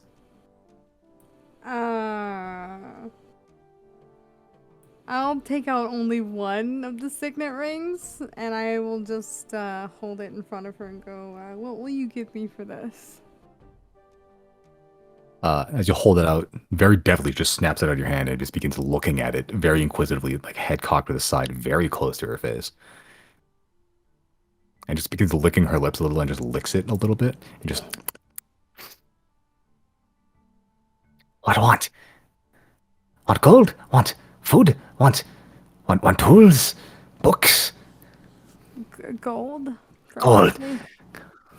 Probably. She just pockets it, and then just climbs up one of these piles and just like the game Rampage, just sticks her whole hand into one of these piles and just pulls out a handful of gold that just comes tumbling down to one of these piles. Just tosses it to the ground and pulls out another handful of gold from like just the top of one of these piles, and just throws it off the ground and begins clamoring it and just like begins systematically scraping it all into one pile and just holds it out towards you. Thank you. Good trade. Good trade. Talks in circles. That is me. You want gold? Food. Yes, I have food. You want gold? I have gold. I have lots of gold. You have rings? Yeah, I have rings. You want to give rings? Talks in circles? You can give rings. Talks in circles. Uh-huh. How much gold did I get? Taking the dick, just looking at it, like 40 gold. That's fine. It's not bad. Not a bad haul. You see like rats begin to appear, like from under the piles. And like they're weirdly dressed in like cloth. Like one's blue and they're just like marching almost, and then another pile of rats come out from one other pile and they're dressed in red and they begin like biting each other. Little rats are wearing clothes. Yeah, seemingly. They're having a gang war. Maybe. Who knows? And then talks in circles, just looks at them, grabs one and just bites the head off one, just begins chewing it. Oh. I will look at Riley, just unsure. He's also like, oh, this is just standard procedure for her. Yeah. She's a little out there. We are the rats. Well, I think that's all I needed. And then I begin to walk out. Is there anything that catches Riley's eye in her like pile of nonsense? Make a perception check.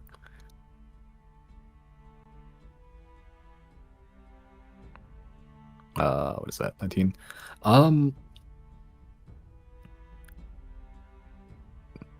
Find what catches your eye. I do need a new fishing rod.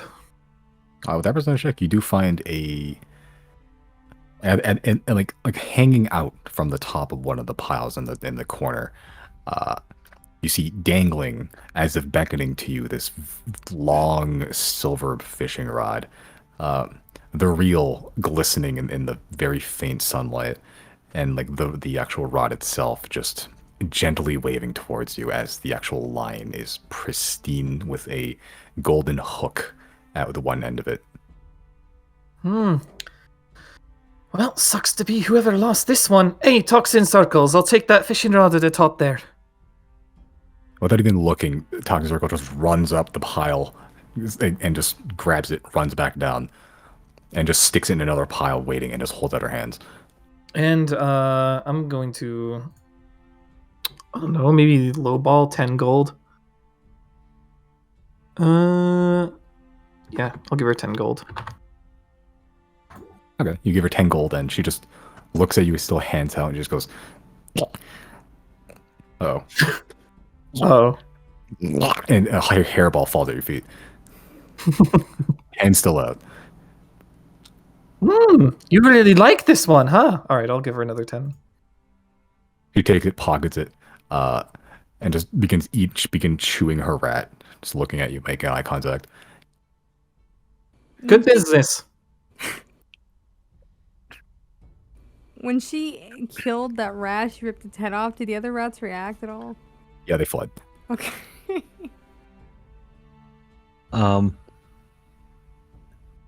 She said she had books, right? Yes. Would I be able to sift through them? Yeah, so you begin to just go through some of the books. Yeah. Like, Okay. particularly looking for things on, like, legends, perhaps, like, the city or around in this area, or anything around, like, the gods or before this era and Okay. that sort of thing. Yeah, so you just pick up a random book that has no title on the front. You go through it. It's a collection of children's tales, seemingly. It looks kind of familiar, actually. You put down as you grab another one, or go to pick another one. She just runs up and bites your hand. No touch, no touch. Only talks in circles can touch. You know touch. Why do you touch? Only talks in circles can touch. You know touch. In circles? Talks in circles. That is I. I talks in circles. Me talks in circles. What can I give to look at these books? Give talks in circles. Give anything. Give talks in circles. Talks in circles. Can I give... I'll give her 10 gold. Give her 10 gold, and she just looks at it. She just swallows one straight up. She swallows the gold. She swallows the gold piece. And she sort of just like looks at it as if judging the taste. Yes, you can touch books. Okay. Thank you. Well, As you- sorry, go ahead. Have you been sifting through? What are you looking for? Legends and Yeah, legends of like the city or maybe the area, and then anything post-revival era. I mean, pre-revival era. okay. Make a investigation check. It's gonna be a kind of a high DC because it's a mess in here. All right. Hell yeah. You found a few books about pre-revival era. One is a duplicate of the book that you got about the first fire in Abethus when you first went to the Horde thing. Oh, yeah. A couple of them are new. Some of them involve the eras. There's two in like a volume. One is about the Astral era. One is about the Void era. The one about not the Void era, the Umbral era. That one is a little bit like weevil eaten, and you can look inside. There's a number of bugs in that one. Just chewing through the pages. The Astral one is okay. That one's seemingly have survived the being in here. Yeah, you find a few about the 10 from way back when, and just like during like what they did, and like just a general brief overview of the creation myth that you have been told for most of your life. Yeah, what else are you looking for? Just legends of the city or an area. Legend of the City. There's a couple of books about like sea monsters appearing in Golmud Bay.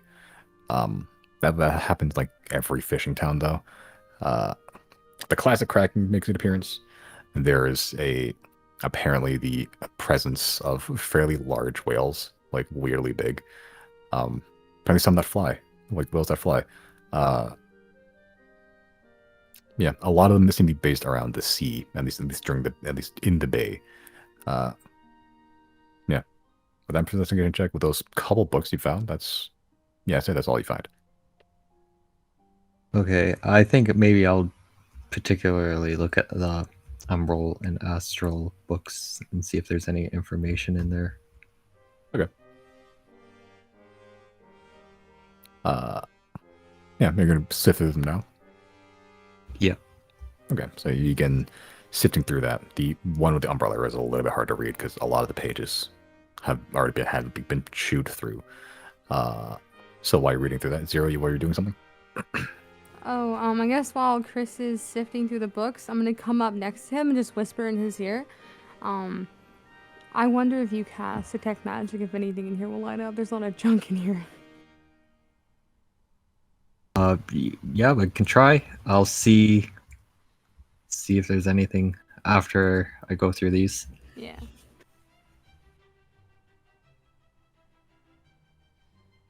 Anyone wants to do anything in random rubbish and good gibbons? I already found what I wanted. Yeah, so is this like a general roll of just like whatever I roll, I'll find, you know? Like, I'm not looking for anything specific, but I just want to find something weird. Sure, make a... Just roll a d20 for me. Oh, Hell yeah! yeah. Wow. Oh, fuck. What you got for me, Simon? You... you just stick your hand into one of these piles near the back.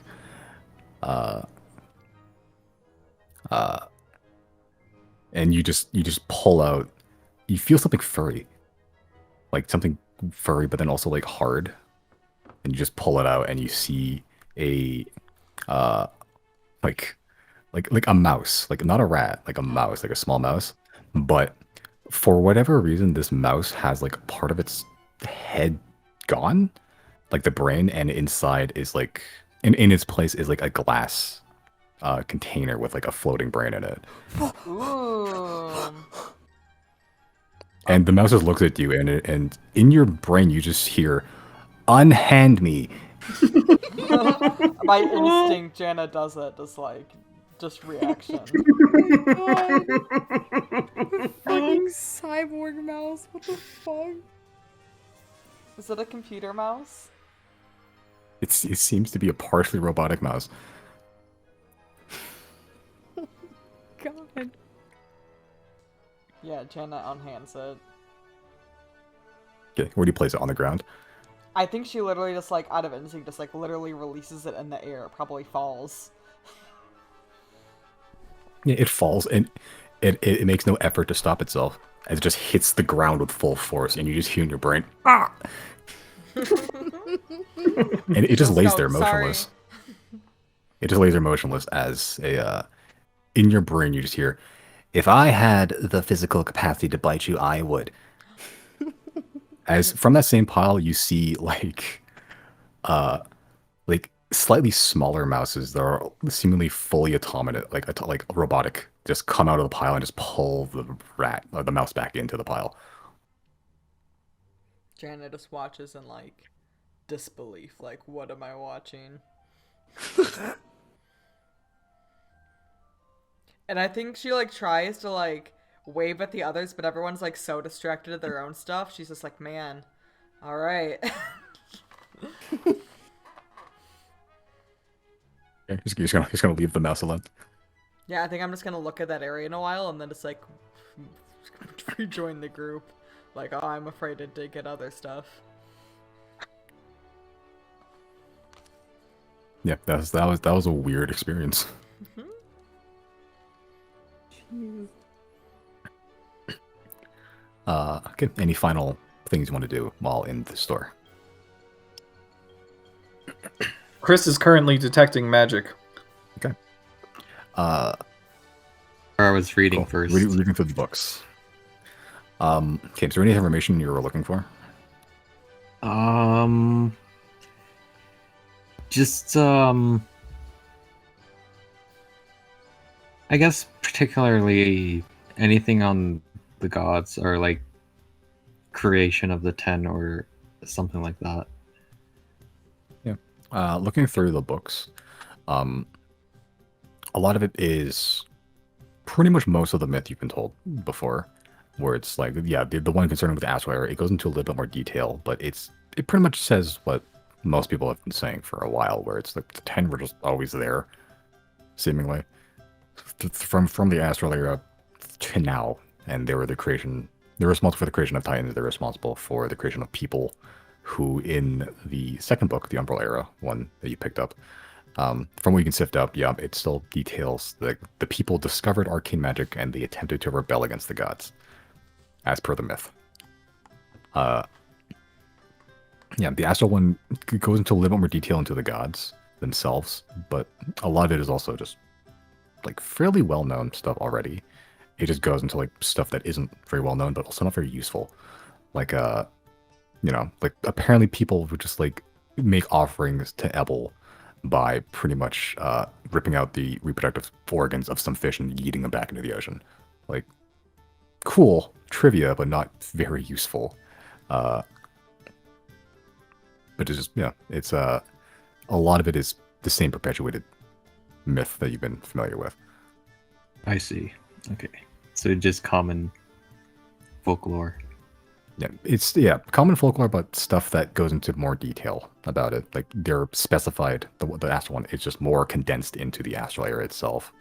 Whereas Yeah. details like stuff about the Titans and stuff, where it's like they would essentially be the hand and fingers of the gods themselves when they couldn't do it themselves. Like they would be the ones to grow forests, make oceans, make mountains, stuff like that. Okay, I see. Yeah, no big secrets here, unfortunately. I guess then I'll just do detect magic. Okay. All right. Give me 1 second here.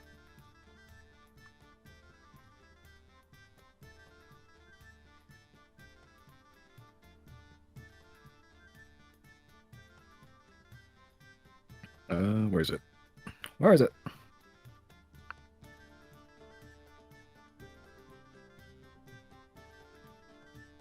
Okay.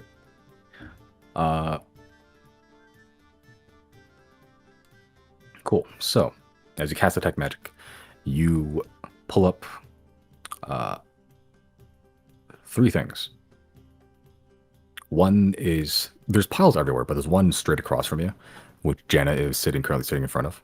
There's one to the right of you, and there's one to the left of you as well. In the piles themselves. Okay, I'll maybe check through them. Each pile. Just reaching in. Help him. Sorry, I just wanted to help him if he's gonna roll for it. Okay. Sure. Make an investigation check with advantage, or you can both roll separately. Up to you. I'll roll with you because I have expertise in the investigation. Do we both do advantage or just Just one. If Zero's rolling with you, you both do just a straight roll. okay? Okay. Mhm. Yeah. Chris, you try to feel for it, but it's hard to concentrate on the spell and also reach for it at the same time. So you do more of like a guiding Zero thing, where Zero, you pull it out. It appears to be just a bag of some sort. It has a sort of like rust type color to it almost. Like it's like this red orange color, and it's just sealed with a rope. How big is the bag? Just an ordinary bag, like a pouch almost. Can we open the bag? Open it. So you open it. It looks empty. Like you can see the bottom of it. But- Does it feel like it weighs anything? Yeah, it weighs like a bag. It has weight to it. And Chris, as detect magic, that is definitely magical. What Zero's holding. What is this? I hand it to him.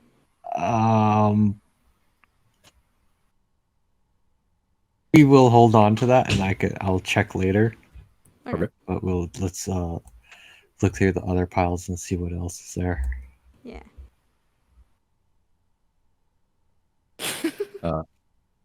Okay.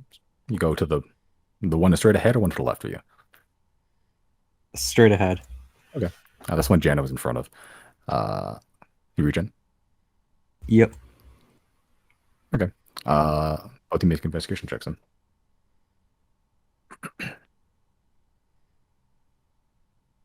Okay. Yeah, Zero, you get there first. You reach in, you feel something fuzzy. But it's also hard as well. And as you pull it out, you pull what looks like a mouse. But the part of its head is missing. And in his place seems to be like a glass container with like a floating tiny brain in it. Is Jana still like right here in the pile? It can be.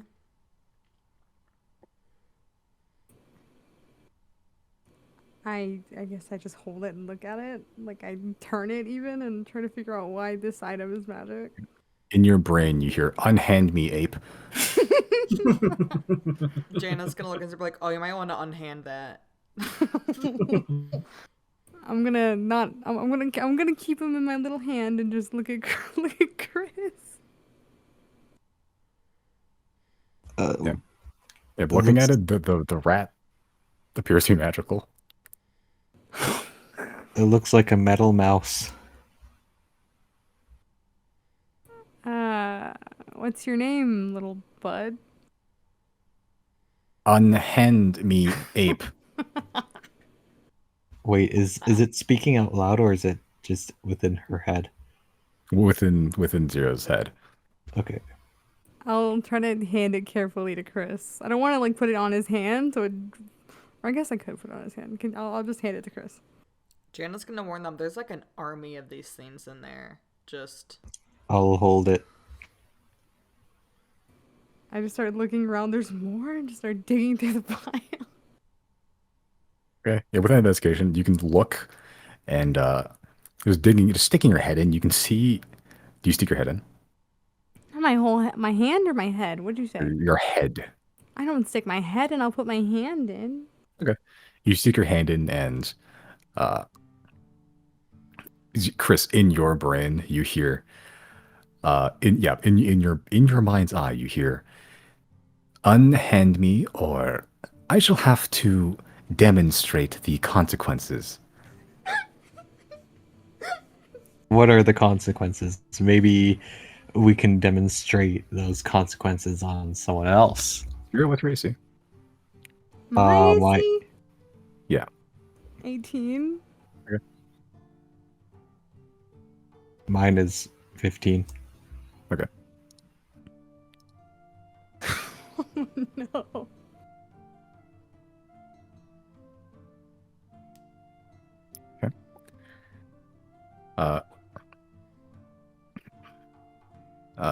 All right. Zero, you take 9 points of piercing damage and 23 lightning damage. What? Oh my fucking god. As you pull your hand out, being zapped, you see 5 of these fucking like huge mouses just latched onto you with giant, like really sharp needle-like teeth, and they're just like almost like having a seizure type thing. And they're just like currently jolting you with electricity. They did fucking 32 damage. That's insane. I fucking flick my arm and throw them off me. You're in your brain. Hey, those are expensive. I'm gonna look at him and say, turn them off. Unhand me, ape. I try to yank them off myself. They won't get off me. Make your strength check. Against little robot mice? Jesus. Yes. Okay, yeah. It takes a little bit, and they take some chunks of flesh with you, but yeah, you do my manage to remove God. the mice. I drop them back in the pile and just stare at the mouse like, what the fuck? Unhand me, ape. What if we could be friends? Unhand me, ape. Would you rather be an ape? Chris was racy. It's 15. Okay.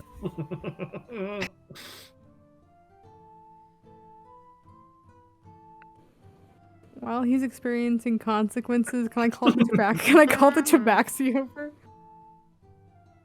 Oh Sure. wait, oh wait.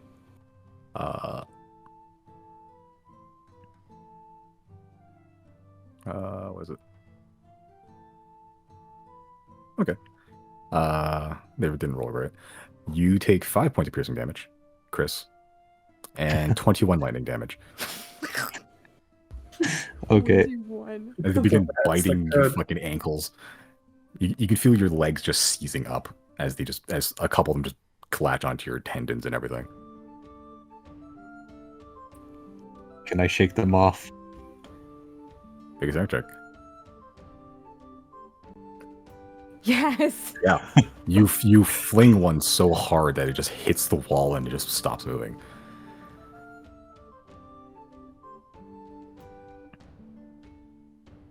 I'll put the little mouse down.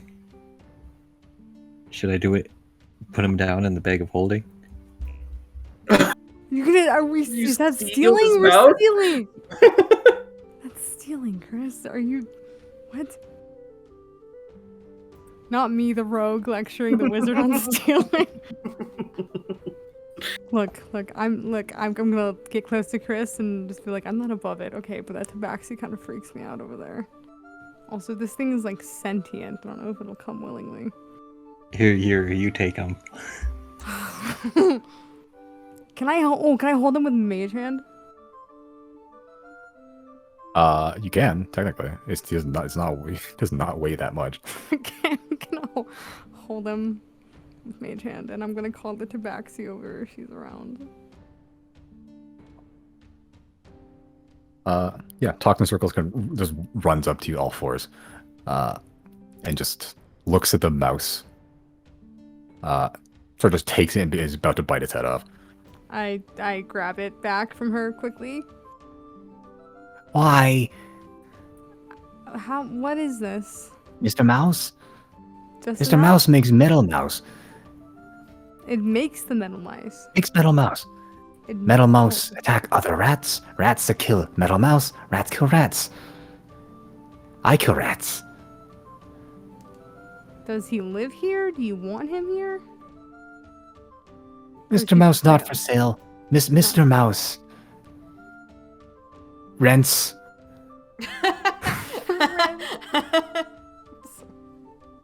Okay, I will. Learning that he is his own little man, I will return him to his pile, respectfully. I want a sitcom of Mr. Mouse and the landlady of the store lady. Oh my god. She was ready to kill him. She was ready to eat him.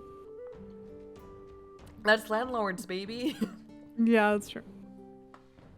As you put the rats on the floor, everyone but Riley, actually, you all hear in your brains. Well, this has been horrible. Honestly, one of the worst experiences of my life. But I did manage to test out model mark .123. Tell me, the two of you that I attacked, how did the jolt feel? Was the voltage sufficient? I've felt worse pain before. Interesting. I'll have to adjust the amplitude. You, other ape. 1 to 10. How would you rate your pain? Just pizza. Oh, I can't do it anymore. I can't do it anymore either. That was supposed to be a Baymax reference. Oh, I know. I heard you.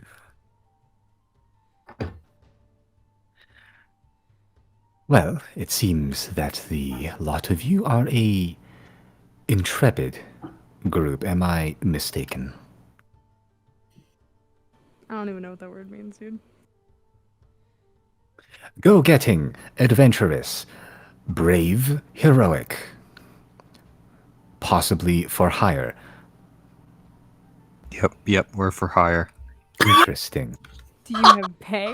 I Just do. decided that on his own. I am willing to part with one of my model point mark 123 if you are willing to perform a very simple task. What's that? Two rats or metal mice come out of the pile and carrying these like little like small packets, like made of cloth, like very tightly bound packets. There are two other, let's say, invasive species in this building. I would like you to place these two packets in front of their piles. That is all. Say it again? There are two invasive species in this building. Take these two packets, place them in front of their piles. Oh, it's a puzzle. Where's their piles? Across the way. Can I make a check to see if the piles he's talking about are the piles the rats came out of? Make it make an insight check, I guess. Hmm. Yeah, seemingly. Huh. Just it's less judging the facial expression of this this mice man because he has no facial expressions. But yeah, seemingly. I'm gonna look over at Chris. Yep, let's do it. Why can't you do it yourself, friend? You have it's pretty They big are robots. wary of my robots, and they are not, let's say, well armored or stealthy enough for this task. You, on the other hand, have fingers, working feet. I don't see why not. What's in it for us? Oh, he said the robot, right? Never mind, never mind. I'm gonna look at Chris and I'll wait for Chris to decide. Yep, you're stealthy. Can I make a check? Like, were those rats like intelligent at all? They were fighting, right? They were in clothes and fighting. Yeah, they're wearing clothes and fighting. They haven't spoken to you. There's still another pile, right, with the item that Chris found? Oh, there's lots of piles. Yeah, there's still another pile. Let's go find the other magic item and then we'll go check on the rats or something.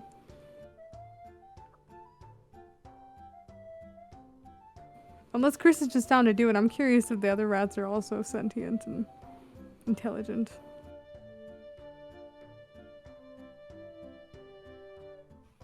Yeah, could get Jana to speak with them. The rats? Yeah. Yeah. The mechanical rats? No, there's another group of rats. Can I go over to that pile? Oh, the magic item? Where we saw the rats fighting. One of them, yeah, one of the piles, those are near the doors, the entrances. Yeah, you go over to one of them. Can I make an investigation check to see if the other rats are around? Sure, make an investigation check.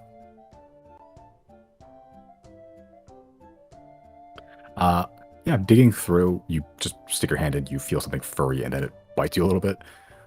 But it might not do damage like the other one, which tased you. This one just, like, bit skin. Seemingly they're in there.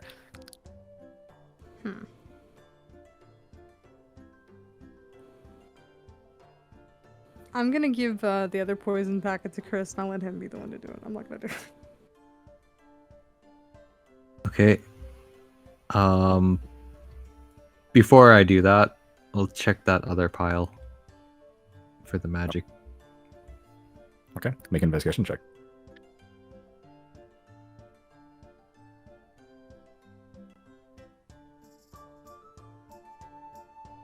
Yeah, you're trying to search around in there. But like you just like you can feel it in there. You can't find anything. Then you get bitten again. I've been bitten. Am I allowed to help him? Sure. Yep. Once again, going through the guidance and just knowing where the magic items are, you go in, reach in, you pull out a like a belt of some sort. It's made of leather, seemingly, but like on the outside it has this like gray rocky texture to it, and like the buckle itself is like a very elongated stone skull of some sort. Like it's like the cranium is just like very long, very strange looking.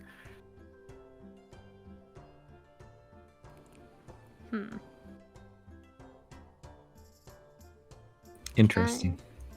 Can I ask the Tabaxi how much she wants for these two items?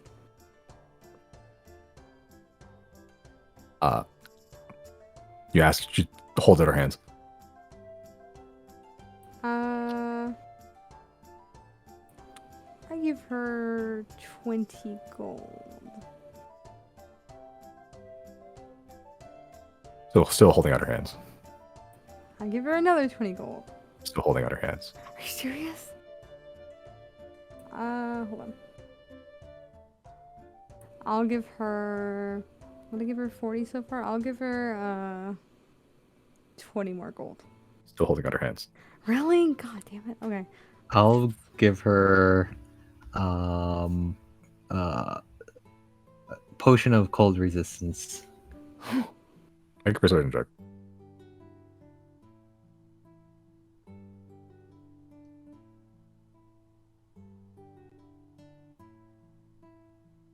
She takes it, still holding out her hands. What other crap do I have?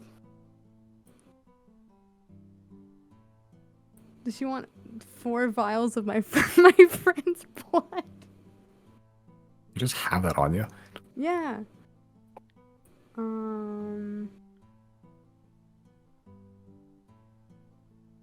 Huh.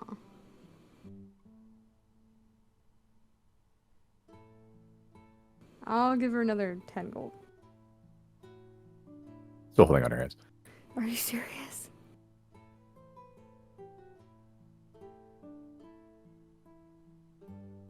I'm gonna look at her and just be like, I think that's a fair trade. Make a persuasion check.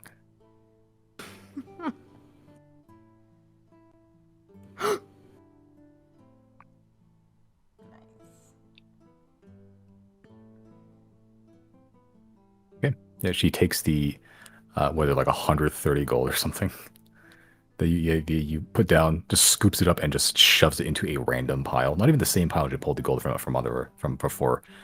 Takes a cold potion and starts sipping it a little bit like a drink, and then she just walks away. Fair trade, fair trade.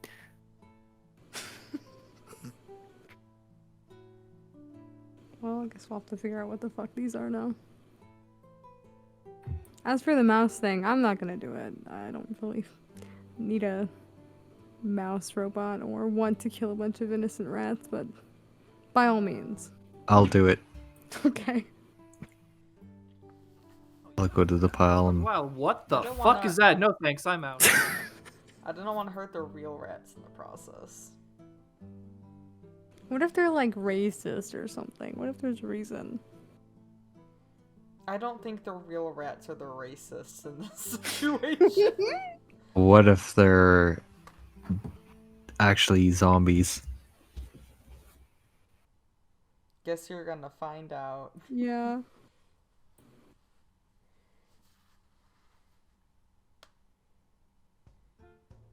Yeah, you place down the 2 packets in front of the piles. Yeah. Okay, you place down 1 packet in front of one pile. A rat with a red, like almost like cape-like garb to it, comes out and begins squeaking at you. Just looking at the packet, look up at you, just squeaking. Eat it.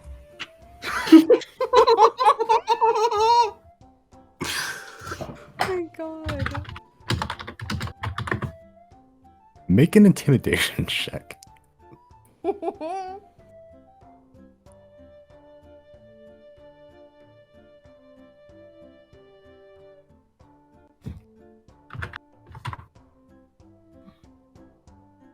It sort of looks at you, sort of uses its snout to like push the packet away, turns around, shits a little bit, and goes back into the pile.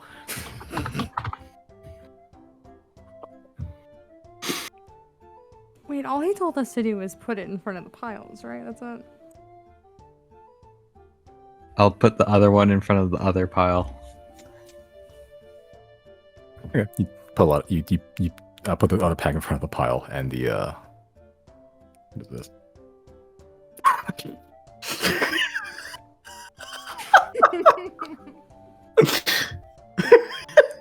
That's a good one.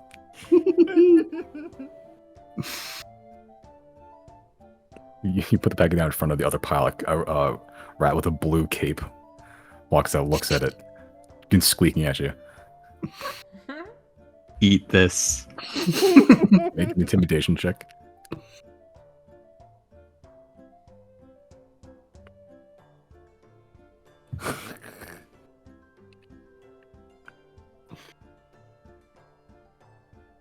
As you see that, it sort of just grabs the packet and just brings it into the pile. Oh.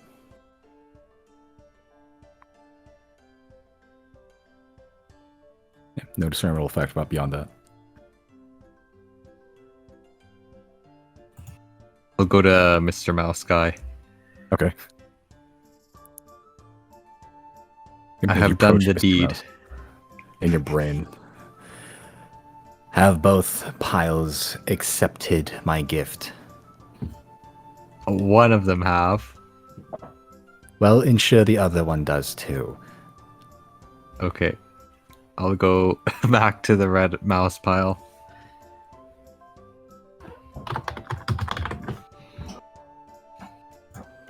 Okay, what do you do?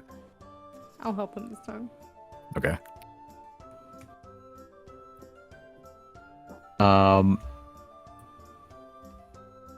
I go to the mouse and say, "This is a special gift." I mean the rat. I'll go to the rat and say, "This is a special gift. Please accept." Okay. Do you speak rat? I do not. Well, that's an issue. A charm monster on it. Can I cast charm monster? Okay, do you have the actual spell itself, or is this from the wand? It's from the wand. Which means you have to stab it. Okay. Yeah, I'll. Yeah, we'll do that.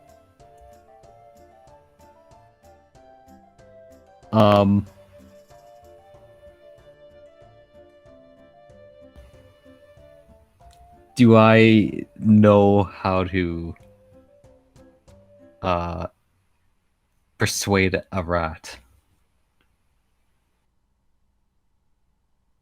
No? Make a nature check.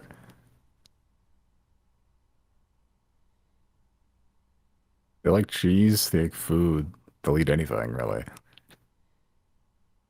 You've never seen a rat with a cape before. They all had capes, right? Yeah.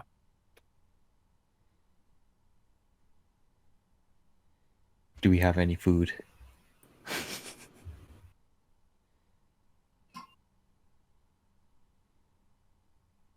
Is there any food in the shop? Maybe. She did say she had food. I'll go to the cat lady and ask, "Do you have food?" He just sticks one hand into the pile, pulls out some beef jerky. Okay, thank you.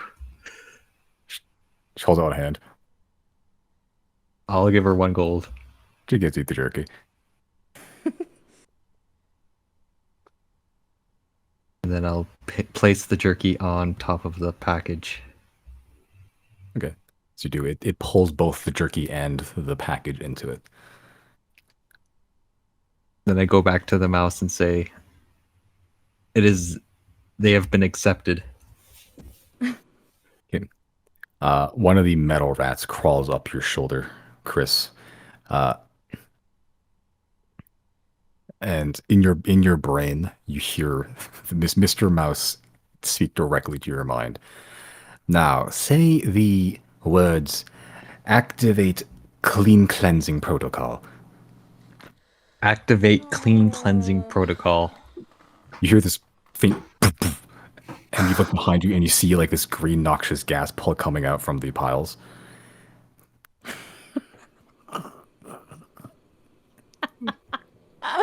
And in your brain, you hear, "It was a pleasure doing business with you. Take good care of my little experiment. Thank you very much. And if We'll you're go to- looking for work, please do come again." Thank you. I'll be sure to use this. It'll be put to good use. The cat lady talks in circles, looking at all this, and you just hear her mutter, "The balance has been shifted."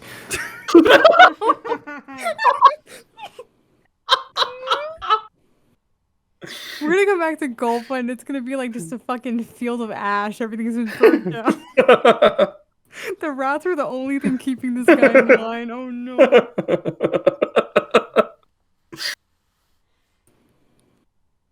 Can I go back over to the pile that the mouse was in? Did he go back into his little home? The metal rat had been dragging his very, very like catatonic body back into the pile. Yes. They're dragging the mouse back? Yeah. Mr. Mouse. Wait, he's not able to like walk on his own? Simply not. Huh. He's I mean- never seen him move his limbs at all. How many robots does he have? At this point, you've only seen 4. There could be more in there. Who knows? Hmm. Can I dig my hand in there to try to find another one? With mage hand though. Mage hand would.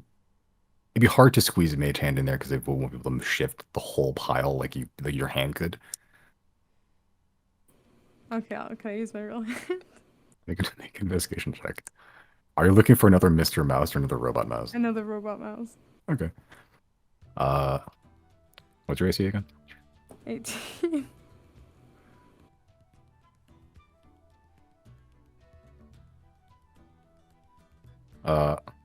Okay. 4 points of piercing damage and 8 lightning. But you Yes. pull out a metal mouse. In your brain, you hear, "I believe our business was concluded. Please stop entering my abode."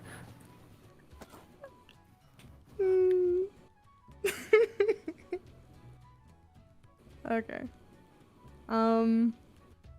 Fuck, I'm trying to do this. I don't think they'll still know, won't he?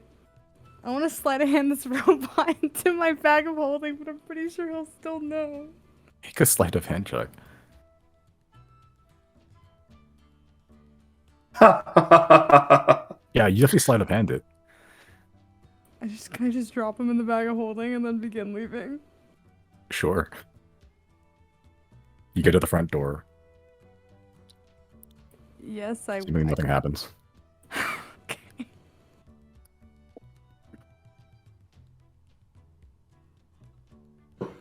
Zero, what the fuck happened? I don't know, ask Chris. I think I have You a look weapon now. awful. Both of you look awful. That thing took like a third off my health. Up about like 5 rats, yeah.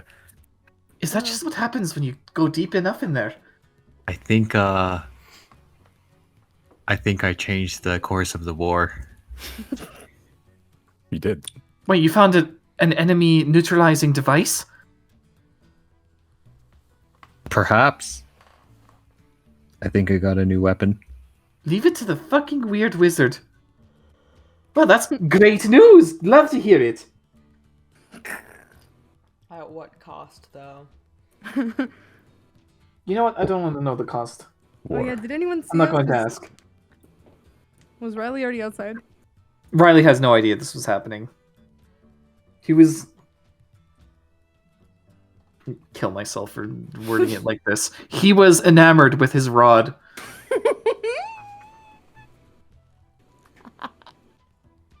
It's gold. Mesmerized. He's He's making never sure he's had a gold polishing rod his before. rod quite vigorously.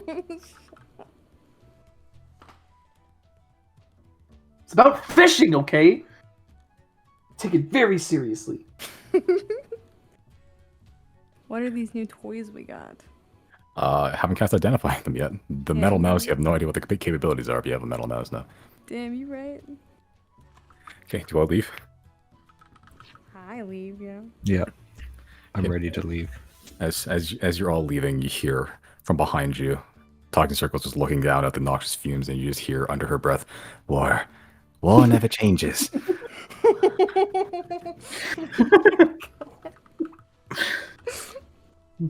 As you all exit, Riley, who's leaving first? Actually, now that I think about it, Who's what? who's leaving the building first? I guess it was Riley first, right? Yeah, I mean, his business concluded. I think I tried to leave before Chris because I had just stolen something, so I left quickly. I don't know if Janet came before or after me. All right. We'll wave bye to Mr. Mouse. You can't see Mr. Mouse, but you wave bye regardless. As you're trying to speedily hurry up, Riley's in front of you. As Riley, as you're walking out, you suddenly feel this very wet slap hit top of your head. Riley? Like very wet slap. Riley. Hmm. As hiding behind the door frame, you see a younger half-elf man with the deeply sun-weathered skin. Fairly lean, but he has defined musculature with short, spiky black hair. And you see a tattoo on his left arm of a ocean horizon with a spearhead sticking out of the surface. But as the pole of the spear goes beneath the water's surface, it just transitions into green seaweed, which you know is the symbol / trademark logo of the Sea Spears, your guild. Was Halimar and half elf? He was. As you look Oh, up, wow. you see the spitting image of Halimar Jenkins. Halibut Halimar, if you will. Hey, there's my boy. Yeah, as as he was hiding behind, he just wind up and slapped a big hawk of seaweed on top of your head. And he sort of just cocks a grin and just says to you, "Yep, I liked you with that hair anyway." And that is where we will call it tonight.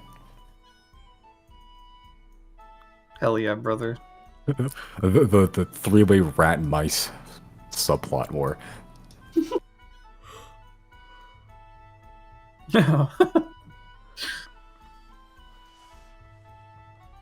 All right. Is the subplot of the rats in Obethus and the rats in Golmud.